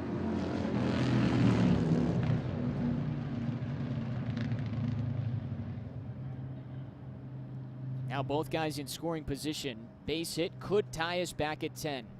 18 runs and 10 hits. And this one gets under the glove of Lanker. Paywan scores. It's a 1-run game. Acker up to third. Looked to my mind like Garrett Lanker got crossed up. That pitch caught him awkwardly, so he was all twisted about. We'll go wild pitch there. I think so. What a wild game. You know, let's say that there's something that happens here where the runner scores, but it doesn't affect Logan Welch at home plate like a wild pitch. We could just start this game up once again. Big swing and a miss. And Logan Welch becomes the first out and strikeout for Cal Johnston. The phrase "a whole new ball game" would come to mind should the Lugnuts tie us up at 10-10. Aladdin?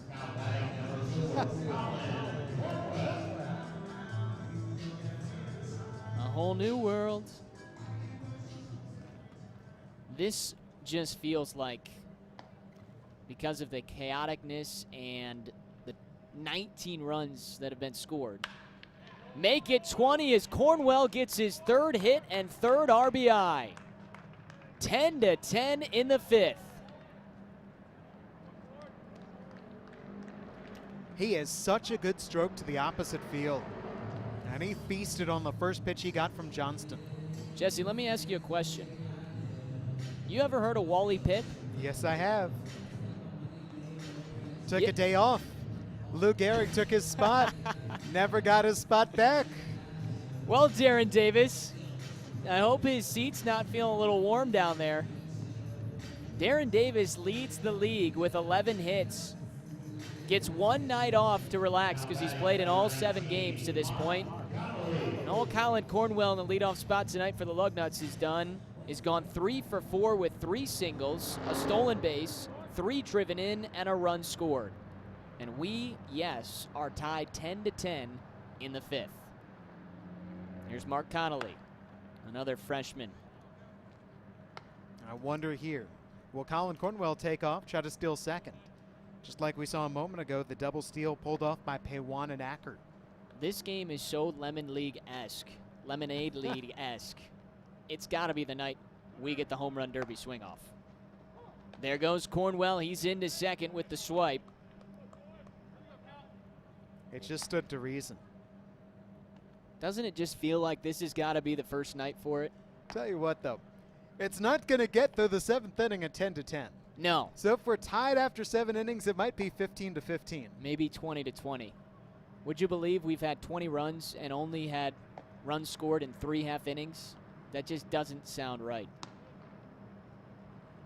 Johnston misses away, 2-1. Alex McCormack is now warming up for the Locos.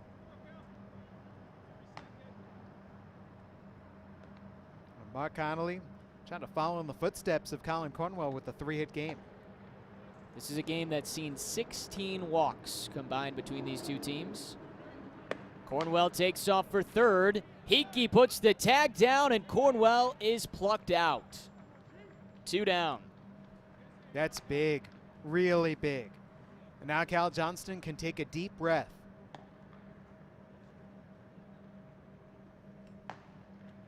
Bases are finally clear. The Locos just scored 10 runs in the 4th after trailing 6-0 to get their first lead and get on the board, and the Lugnuts have answered with 4 to tie.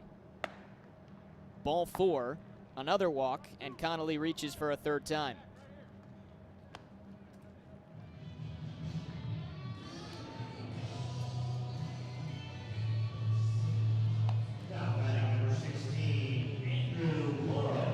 Adam, you mentioned all those walks. I'm mesmerized by the fact that the Lugnuts are out hitting the Locos 9-2. Yeah, only 2 hits for the Locos. What a great point, Jesse, and they've got 10 runs. Here's Andrew Morrow. That's strike 1. Now watch out for Mark Connolly trying to steal second base. By the way, Alex McCormack is now sat down in the Locos bullpen, and it's Aaron Houston currently warming up for the Locos. That skips in the dirt. Connolly takes off. He's at second.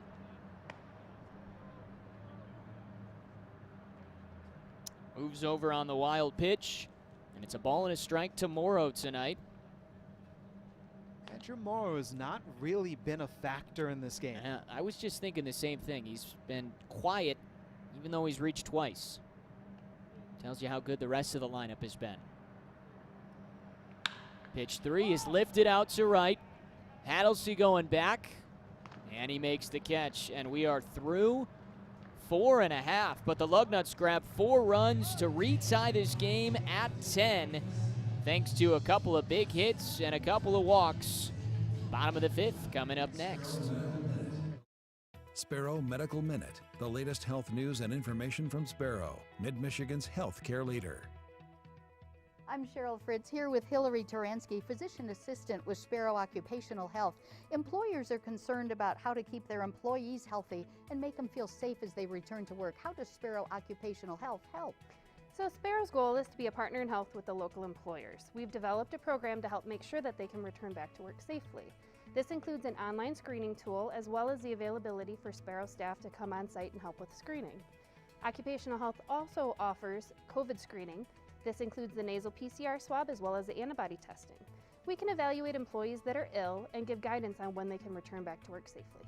Where can people get more information on this important topic? They can call Sparrow Occupational Health at 517-364-3900. Very helpful. Thank you so much. Medical Minute, brought to you by Sparrow. For health, for care, for life. Blue light lime over here. Grapefruit. Blood orange, me, Barry. Got it. Oh! Oh! Barry, you son of a bass. Oh. Just yanking your hook. When you're at the lake, you drink Labatt. That's lake law.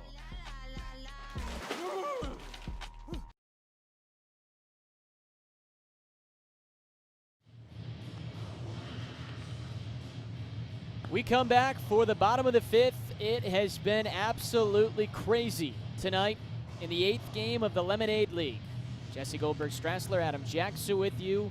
We have seen 17 walks, 20 runs, 11 hits, and only 3 half innings where runs have been scored. A 6 spot, a 10 spot, and a 4 spot.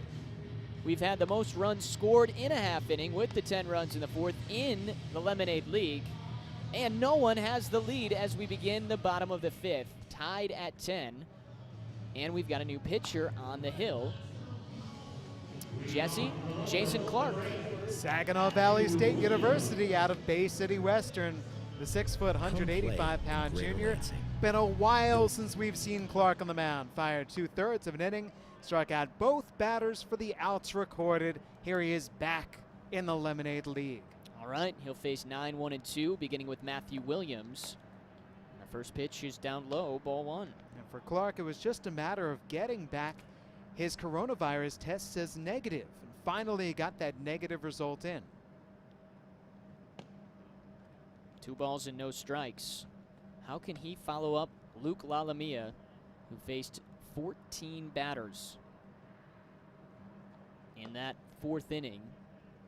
And that's how the Locos got back into this game with 10 runs on 8 walks, just 2 hits. There's the first strike poured in from Clark.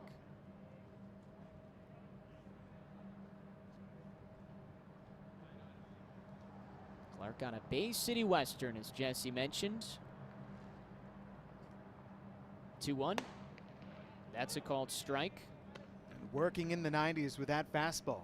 That was well placed. Now a chance to get that first out.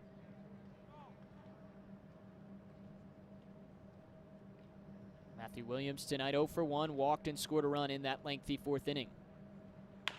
Here he bounces one back over the mound. Long run for Connolly. Does he get it there? No. Great effort, though.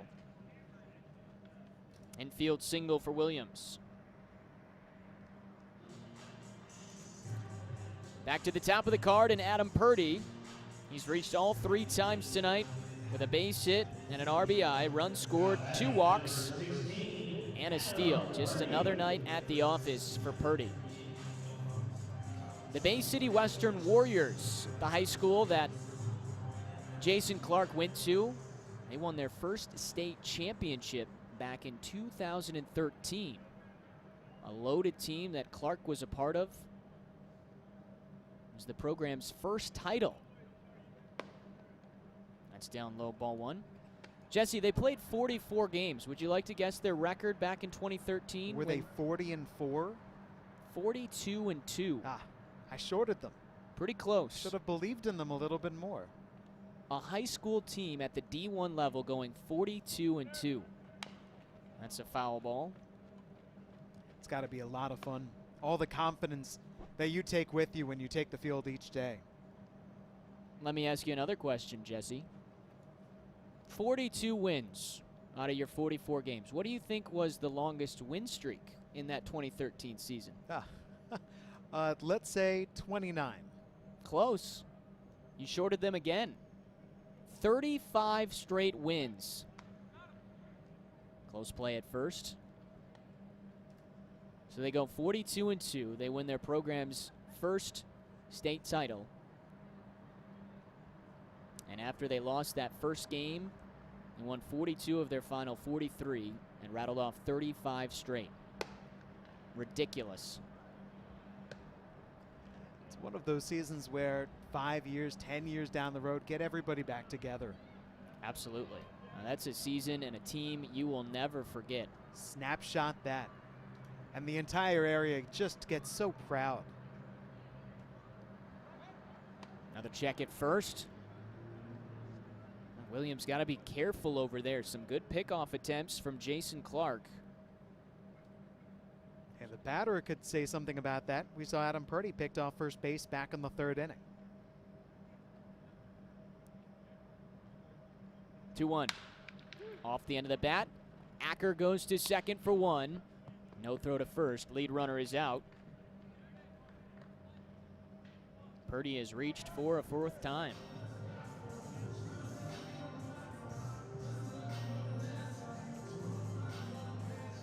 Now batting batting number 2, Brandon Shire.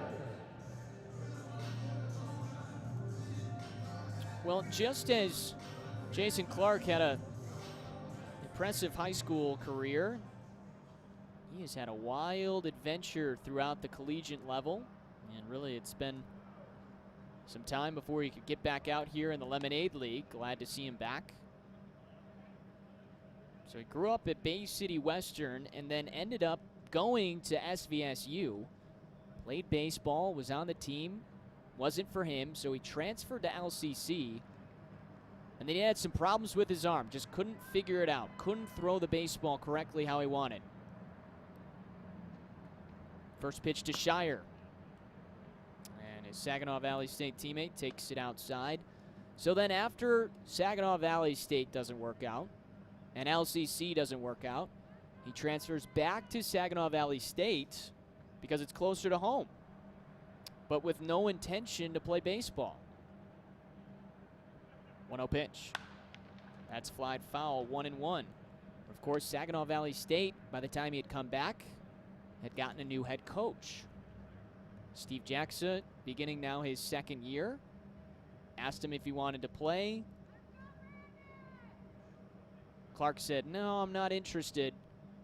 Then he talked to the guys, started to get interested, came to some games, and he is back on the Saginaw Valley State team. So from Saginaw Valley State to LCC, back to being a Cardinal. Sometimes these guys don't have the quick A to B routes from high school to college. It takes some time to fit in comfortably.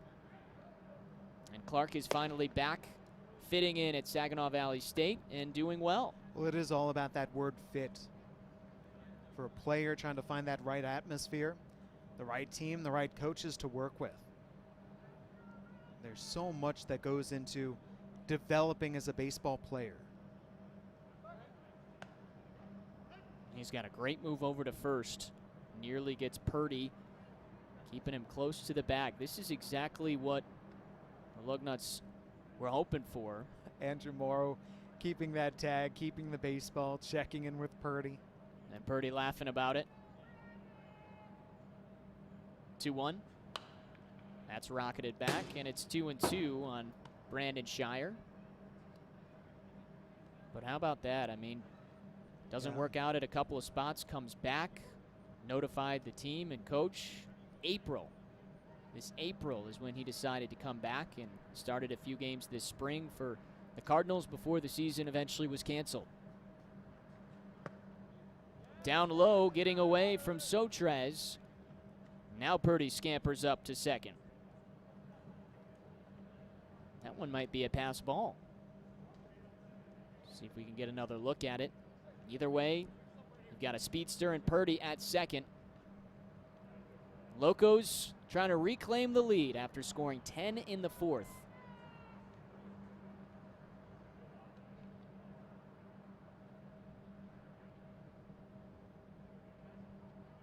Payoff pitch from Clark. Stays up, rides a little inside.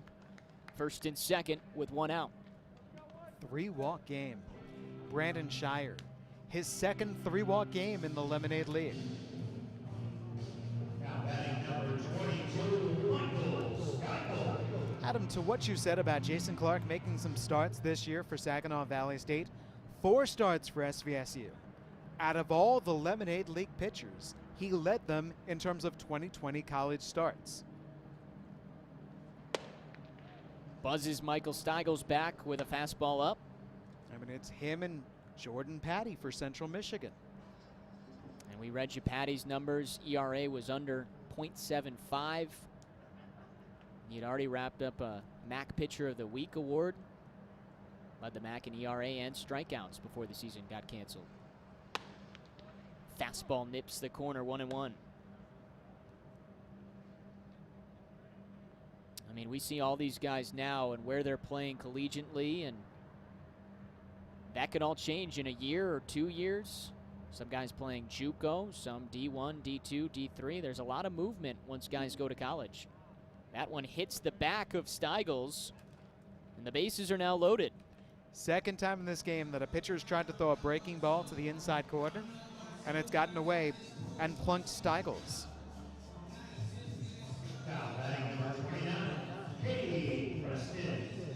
So now the bases are loaded just as they were loaded in the 4th.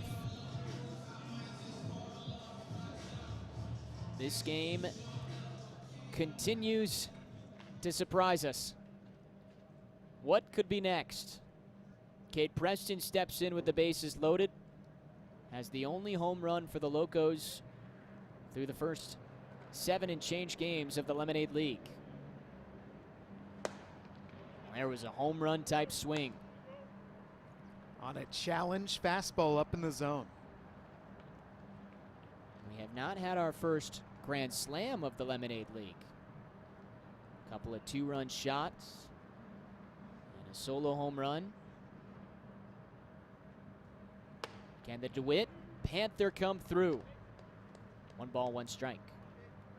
All right, now, Jason Clark is coming after him with the hard stuff.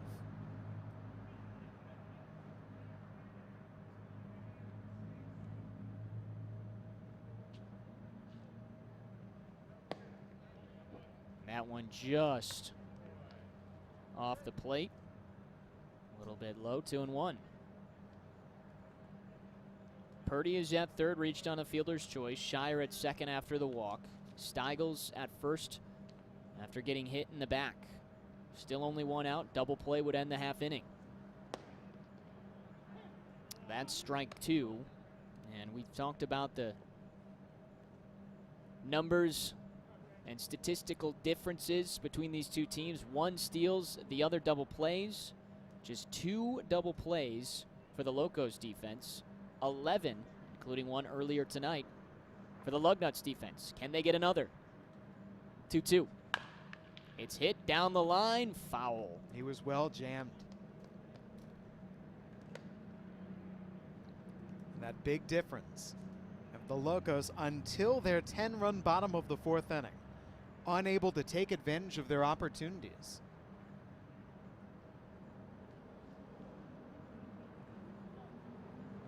No runs or hits through the first 3 innings tonight for the Locos. Still only 3 hits. And it's a full count on Preston.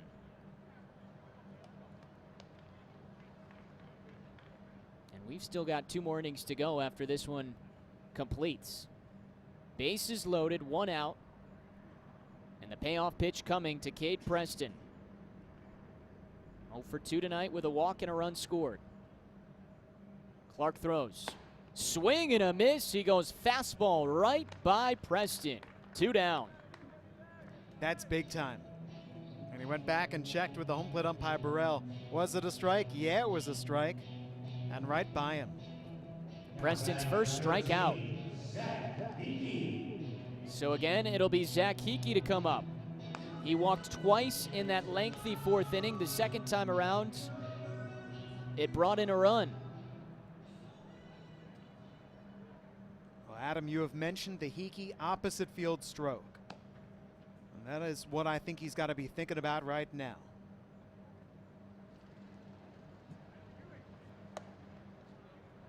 But he's not going to swing at many pitches out of the zone, if any. That one rides inside, ball 1.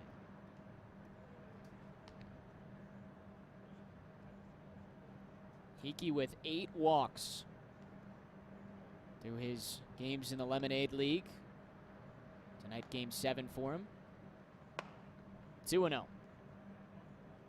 And again, you've got to put it in the zone. He's got a great eye. He's been at the top of the lineup for the Chippewas the last couple of years. One of the reasons he's up there is because he finds ways to get on base, whether it's hits or not. He's going to make you throw strikes. 2-0 pitch. And it's now 3-0. Well, Jason Clark is just not getting on top of the baseball. Hickey trying to walk for a 3rd straight time and walk in a run for a 2nd time in a row. Purdy a ball away from coming in. 3-0. And the Locos are back in front 11-10 on the walk to Hickey. And now here comes the pitching coach, Riley McCauley. This, to my mind, is a simple mechanical thing. Riley's going to straighten out for Jason Clark. Clark had that heartbeat pumping after he struck at Cape Creston. And then he started overthrowing against Tiki, trying to get out of the jam. That's 14 walks issued tonight by Lugnuts pitchers. Wow. Between Slocum, Lalumia, and Clark. Three have been to Hiki, and 2 have been to this man, Sean Hattlesey, who climbs into the box.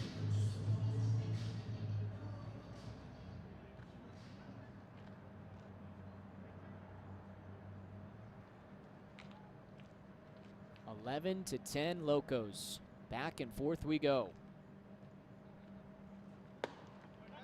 Quick throw back to third, and safe the call as Shire got back.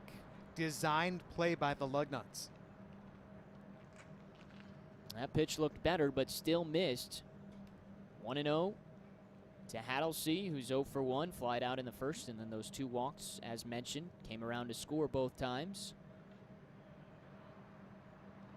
Bases still loaded. 1-0. That zooms inside, 2-0.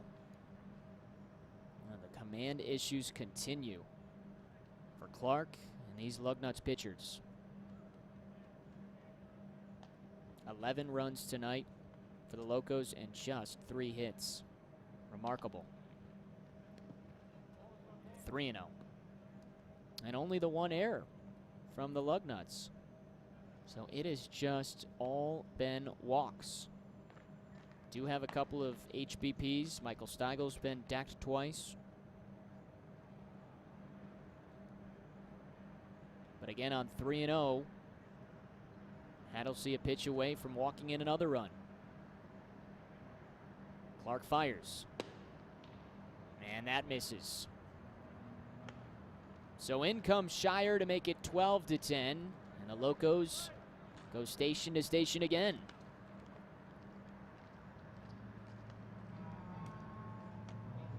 It's just been contagious. Let's say you're Ben Compton. You've got to take till you get strike 1, right? And maybe even take until you get strike 2. 8 straight balls thrown by Jason Clark. I don't know why you'd be swinging here. Ben Compton been excellent tonight, a couple of walks and an RBI single. He is taking, and there is the first strike in 9 pitches. That's a pretty good pitch, too, right across the inside corner. You don't want to swing at that one regardless. Steal tonight, also for Compton.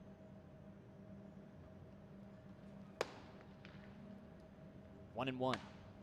When the opportunity's granted, are the Locos going to come up with that big hit?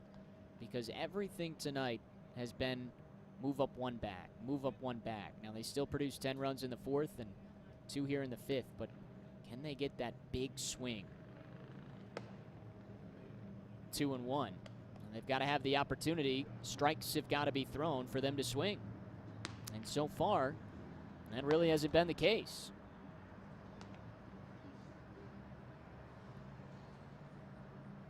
$11 walks just within the last 2 half innings. There's a strike, 2 and 2. There were only 4 walks allowed by the Lugnuts through the first 3 innings. And now 11 walks and 12 runs have come in for the Locos, who are up by 2 in a 22-run game. Did you say only 4 walks allowed through the first 3 innings? Yeah. Because usually 4 walks the first 3 innings is a lot. Yeah. Well, not anymore. Not tonight. It's all relative. Ben Compton has something in his right eye. Hopefully he's all right now. Maybe not. Wonder if that's contact lens. Is contact coming out or bugging him?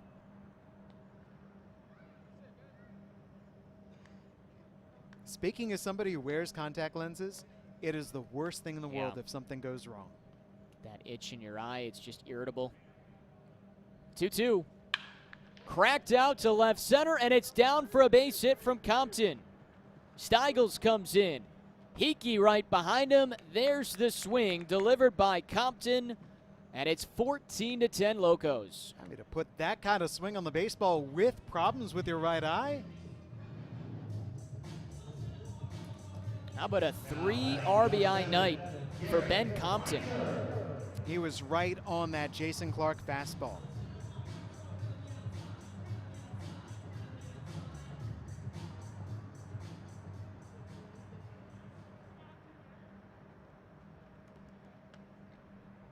So now first and second with 2 outs for Garrett Lanker.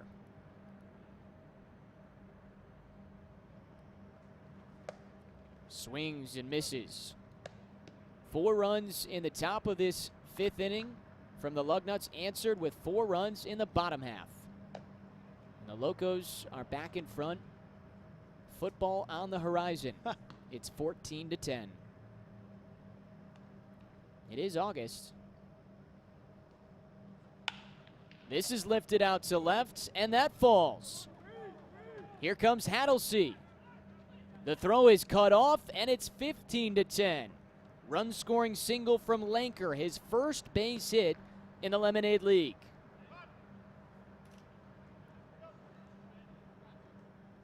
All of those runs that the Locos had kept in reserves, all those runs that they had not been scoring the last couple of games, they're getting them all right now. And they're letting out all the frustration of 4 straight losses. And that's going to end the night for Jason Clark. Well, he faces 9 batters as the Lugnuts hit around again for the 2nd straight inning. And for the 2nd straight inning, they put up a crooked number on the board. 15 runs in the last 2 half innings. Even with 15 runs, only up by 5. I don't know if 15 is going to be enough. And again, 15 runs, only 5 hits.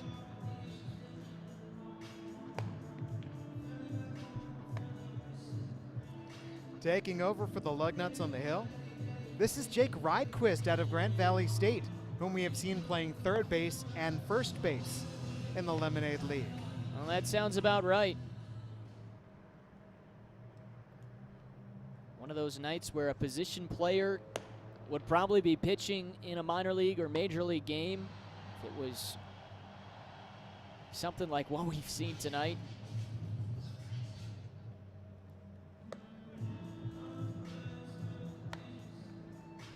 "15 walks have been given up by Lugnuts pitchers. They just want him to throw strikes."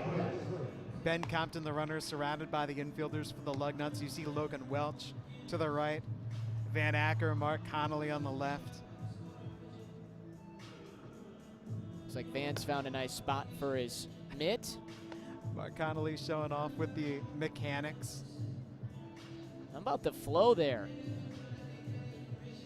for Ben Compton?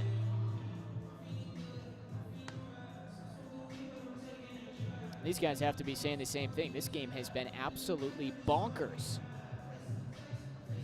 Who says the Lugnuts aren't going to come back and score 5, maybe more runs in the next half inning? This is where, if you're a member of the Lemonade League coaching staff too, you're thankful that these league games are only 7 innings long, and even so, I wonder if the Lugnuts have run out of pitching for today's game. I think this will definitely go down, if you're keeping track, Jesse, of the longest games in Lemonade League history. We began this game at 7:03 p.m., so we are approaching 2.5 hours. You want to knock on the window, make sure our production team's all right? No, they they're awake great. in there? Yeah. All right. First pitch to Matthew Williams from Jake Rydquist down low. I see nothing but smiling faces, and I use my imagination because it's masked faces, but I can see those smiling eyes. Well, Chris, the PA guy, doesn't have a mask on because he's got to talk. His mask is close by, if you're wondering. 1-0 gets away from Sotres, and the 2 runners move up. Chris has given us a smile. Terry, mysterious. I can't tell what Terry's given us. A thumbs up. There we go. Our crew, rock solid, excellent throughout these 8 games. Bringing you some awesome graphics. Look at that score bug in the bottom right of your screen. Great camera shots by the crew down in the fields. Can't thank our production team enough for all the hard work they put in and the long hours they're putting in tonight. Know who else is putting in long hours? Both teams' catchers. And the home plate umpire, Thomas Burrell, has had to call a lot of pitches. The 3-0 is on the ground. Backs up Welch, and we are finally done through 5 innings. A 9-run 5th inning after we saw 10 runs in the 4th. It's a 15-10 Locos lead. Final 2 innings coming up next.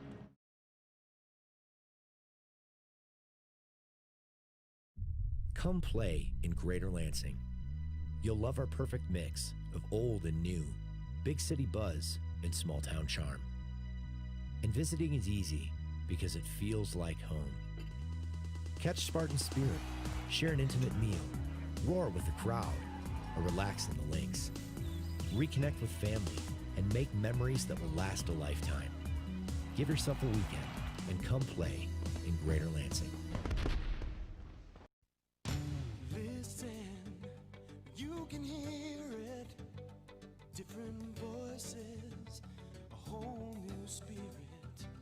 Ooh, people working together from every walk of life, making changes for the better. We've come so far. Look where we are. It's a whole new attitude. Yeah, things are changing. We're celebrating people like me and you. We're making it happen day by day. We're making it happen our own way. You can sing your song here, 'cause you belong here. Lansing, we're making it happen.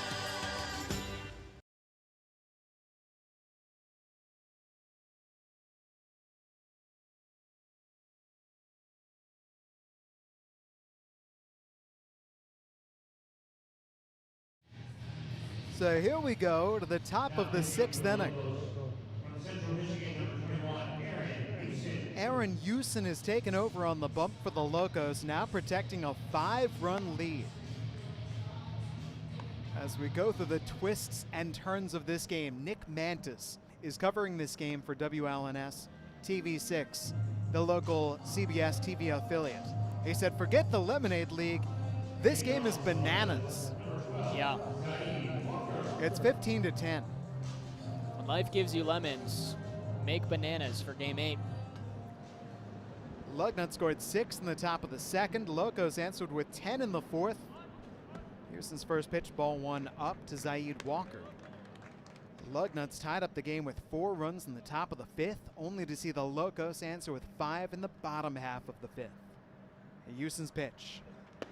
Walker showing bunt, and that's called a strike.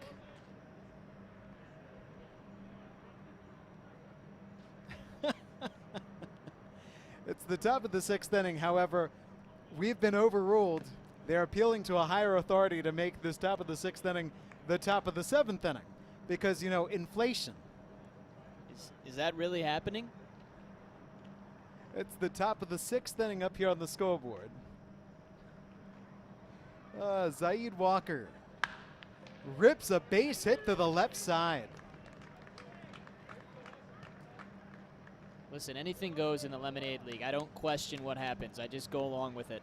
It's kind of been the motto of 2020. Just go with it. I say question everything, especially when it comes to this baseball game. The Locos were scoreless in the 1st, the 2nd, the 3rd innings. The Lugnuts were scoreless in the 1st, the 3rd, and the 4th innings. It's a 15-10 game.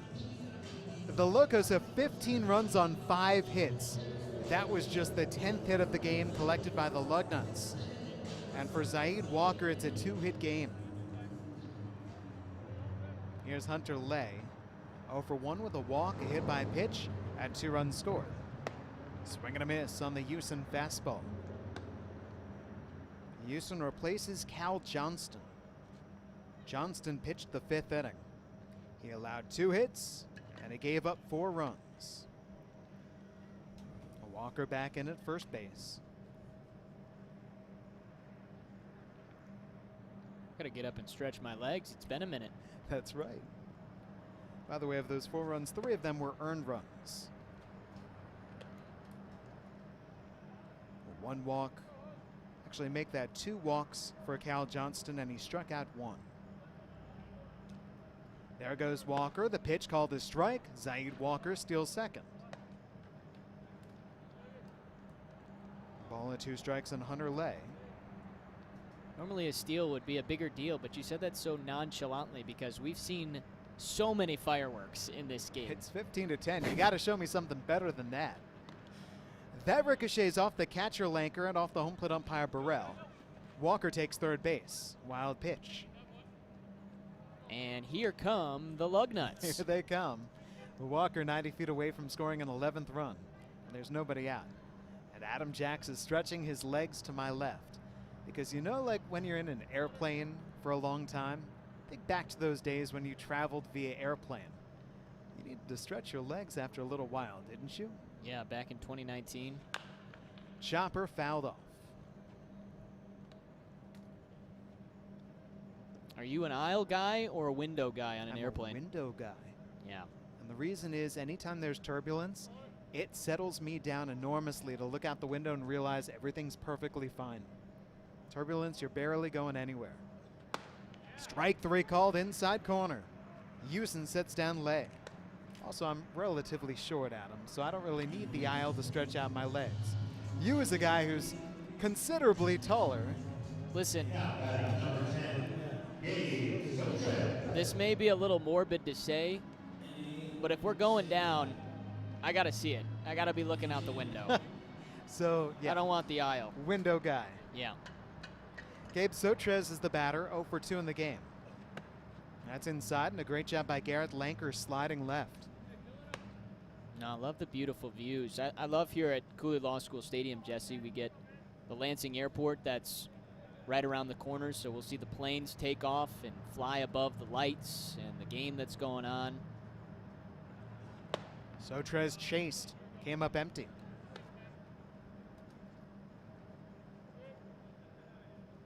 I agree with you.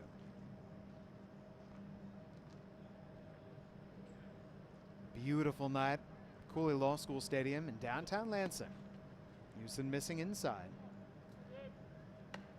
I'll tell you what, this really hasn't been a clean or quick game, but you know what? We will absolutely take it. Baseball in downtown Lansing on a Friday night with this weather. Ball 3. I mean, we've missed it. It has been a rough year for a lot of people, and there's going to continue to be adversity faced with everything that's going on, but to bring some normalcy and some baseball, then excellent. Fouled away to the right side. By the way, when Terry came over and informed us that this 6th inning was actually the 7th inning, he was not kidding. We looked at him and we laughed and we said, ha ha, it's 15-10. Sure you want to make it the 7th inning. Sure you do. Everybody would like to get out of here. Sotres takes ball 4. But as a matter of fact, it's true. These two teams running short of pitchers. And so the coaching staff, the director of baseball, Chad Roskelly, word has come down that this will be the final inning of the game. Which means this is the last at bat for the Lugnuts unless they can get 5 runs. That's why I asked. I thought they might be telling us that it was the 7th. You were right. Terry was right. Daniel's right. I'm looking at all of you going, you guys are having a laugh at my expense.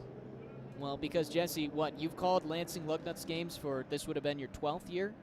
There goes the runner from first base, pitches outside, fake throw down, Sotres steals second. Did I get that correct? Yeah, who's counting? How many times have you called a Lugnuts game where we just decided to change an inning to the 9th? Not many, right? So basically, and you can listen to us, you can hear us, the pitch. That escapes catcher Lanker. Walker scores from third. Sotres advances to third base, and the Lugnuts are down 15-11. This will be the final inning of this game. And you know what that means. With the Locos leading, they are 2 outs away from the win. Aaron Houston trying to get those outs. He still has a 4-run lead to his back. Joey Paywan comes up empty. Now, 4-run lead doesn't mean anything in this game tonight. Aaron Houston wants to prove you wrong. Well, he's a Chippewa, so he probably will.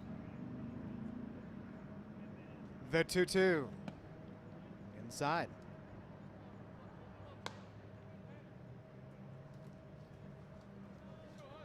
I still can't get over his delivery, Jesse.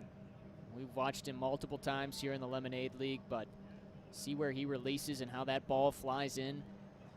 And he strikes at Joey Paywan. Aaron Houston leads the Lemonade League with strikeouts. That is his 11th.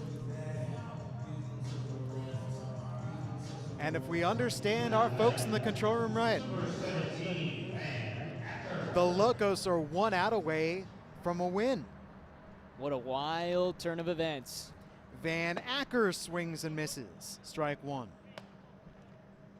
And it's all because of a lack of pitching. The tip-off to us was in the bottom half of the 5th inning when Jake Rydquist had to be used by the Lugnuts. Swing and a miss by Acker. Now the Lugnuts are down to their very last strike. Well, we got to play tomorrow and then 2 on Sunday, so still a long weekend ahead. So I would have thought that the Locos would have loaned the Lugnuts a pitcher if they needed it. Or go out of the out of the league bullpen. We saw that yesterday. Exactly. Where are these guys at? The 0-2. Hit in the air to left from Matthew Williams. Backing up. He's got the catch. And let's see the reaction of everyone. Is it a final? It's 15-11. The Locos leading the Lugnuts. And here comes the director of baseball, Chad Roskelly, out to home plate. And there's Greg Kiger walking behind home plate. He waves his hands. He says, that's it. It's over. The Locos win it. The Lugnuts winning streak ends at 4. 10 runs in the 4th inning. 5 runs in the bottom of the 5th inning. It's over. It's in the books. 15-11, Locos win. All right, well, not much to talk about. I'm out of here, Jesse. Have a good night. You have a good night, Adam. Check in with you tomorrow as the Lemonade. Oh, you want to stay? You want to talk a little bit about this game? Yeah, I think so. Might be a few things to discuss. Maybe a few. Wow. Well, a 6-inning game that produces 24 runs, 15 hits, and the Locos, most importantly, Jesse, it wasn't pretty, but they found a way with their patience at the plate. The Lugnuts just couldn't find the strike zone for the majority of this game, and the Locos took advantage. And for them, confidence-wise, to get back in the win column, it's a big win for the Locos tonight. I agree. Let's go to the place where it all went down, which is the bottom half of the 4th inning. They were trailing 6-0. The man on the mound, Derek Slocum, the starter, back on the hill for the Lugnuts. He had fired 3 scoreless innings. He had outlasted his SVSU teammate Schmies, and then he lost the strike zone, and Luke Lalamia, who relieved him, also lost the strike zone. Yeah, that was a 14-batter inning in the 4th, and just they couldn't find the zone, and it was as simple as that. Now, that's half the battle. The other half is being patient because, Jesse, we talked about this. You're down 6-0. You haven't scored, and to that point in that half inning, you hadn't had your first hit yet. So for the Lugnuts, as we mentioned, to not come up with that big swing where they bring in 2 or 3 runs on one at bat, to just go station to station over and over and over again for 14 batters and produce all 10 runs. Great patience by them to come through with that huge half inning and then follow it up with the 5-run 5th. What do you say we take a look back at some replays?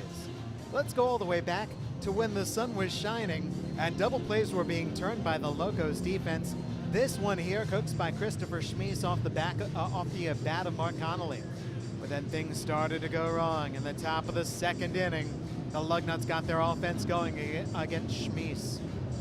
Yeah, they scored 6 runs in that second inning thanks to 3 walks and a couple of big singles from the top 2 guys in the order. There's a 2-run single by Colin Cornwell, leading off today in place of Darren Davis.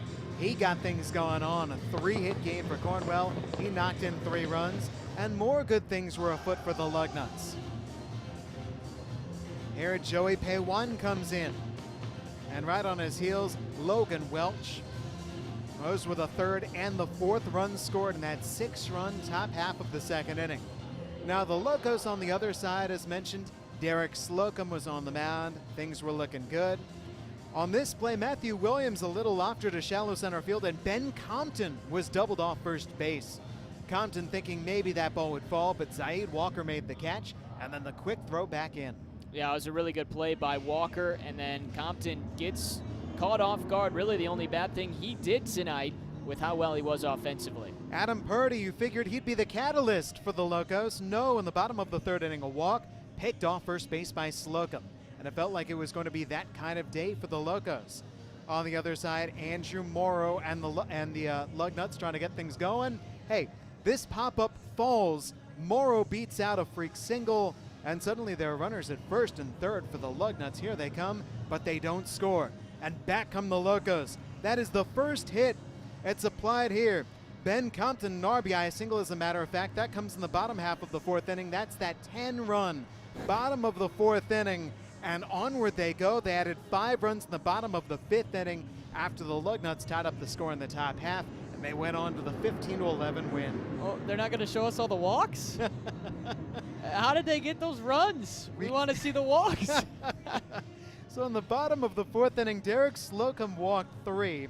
Luke Lalamia relieved him. He walks 5. He also allowed the first hits of the game to the Locos. Jason Clark then had some trouble in the bottom of the 5th inning, gave up 3 hits, also allowed 3 walks. There was a hit by a pitch. There was a passed ball. All that wildness. 15 walks tonight. The same amount of runs that the Locos scored. That's how many times they got the base on balls. Just amazing. Let me point this out too, Adam. The Locos stranded their first 3 base runners of the game. Purdy, Shire, Steigels reached base in the 1st inning, and they were all stranded. You know how many runners they left on combined after that? How many is that? 3. Yeah. From the 2nd to the 3rd to the 4th to the 5th innings. After stranding 3 in the 1st, they left 3 the rest of the game. They scored 15, and they win it 15-11. A doozy. And there you go. There's your final. Locos beat the Lugnuts here tonight. Who knows what tomorrow's going to hold, but if I was you, I'd join us. Whether here in person at Cooley Law School Stadium, go to LansingLugnuts.com or call 517-485-4500, or, just watch with us. 7 o'clock. I'll see you tomorrow. Sound good? I'll see you tomorrow as well, Adam. Lemonade League all through the weekend. Sunday at 1 o'clock, 4 o'clock, doubleheader. Any last thoughts? Get some sleep, rest up. If this is anything leading to what the weekend could be like, man, we're in for some wild games coming up tomorrow and Sunday. A doubleheader. Can't wait for it. What a game! Let's all take a walk. Yeah. Big thanks to our control room, to all the folks, Terry, Daniel, Mitchell, everybody over there for allowing you to watch Lemonade League Baseball. For Adam Jackson, I'm Jesse Goldberg-Strassler. Here's wishing you good night from Cooley Law School Stadium.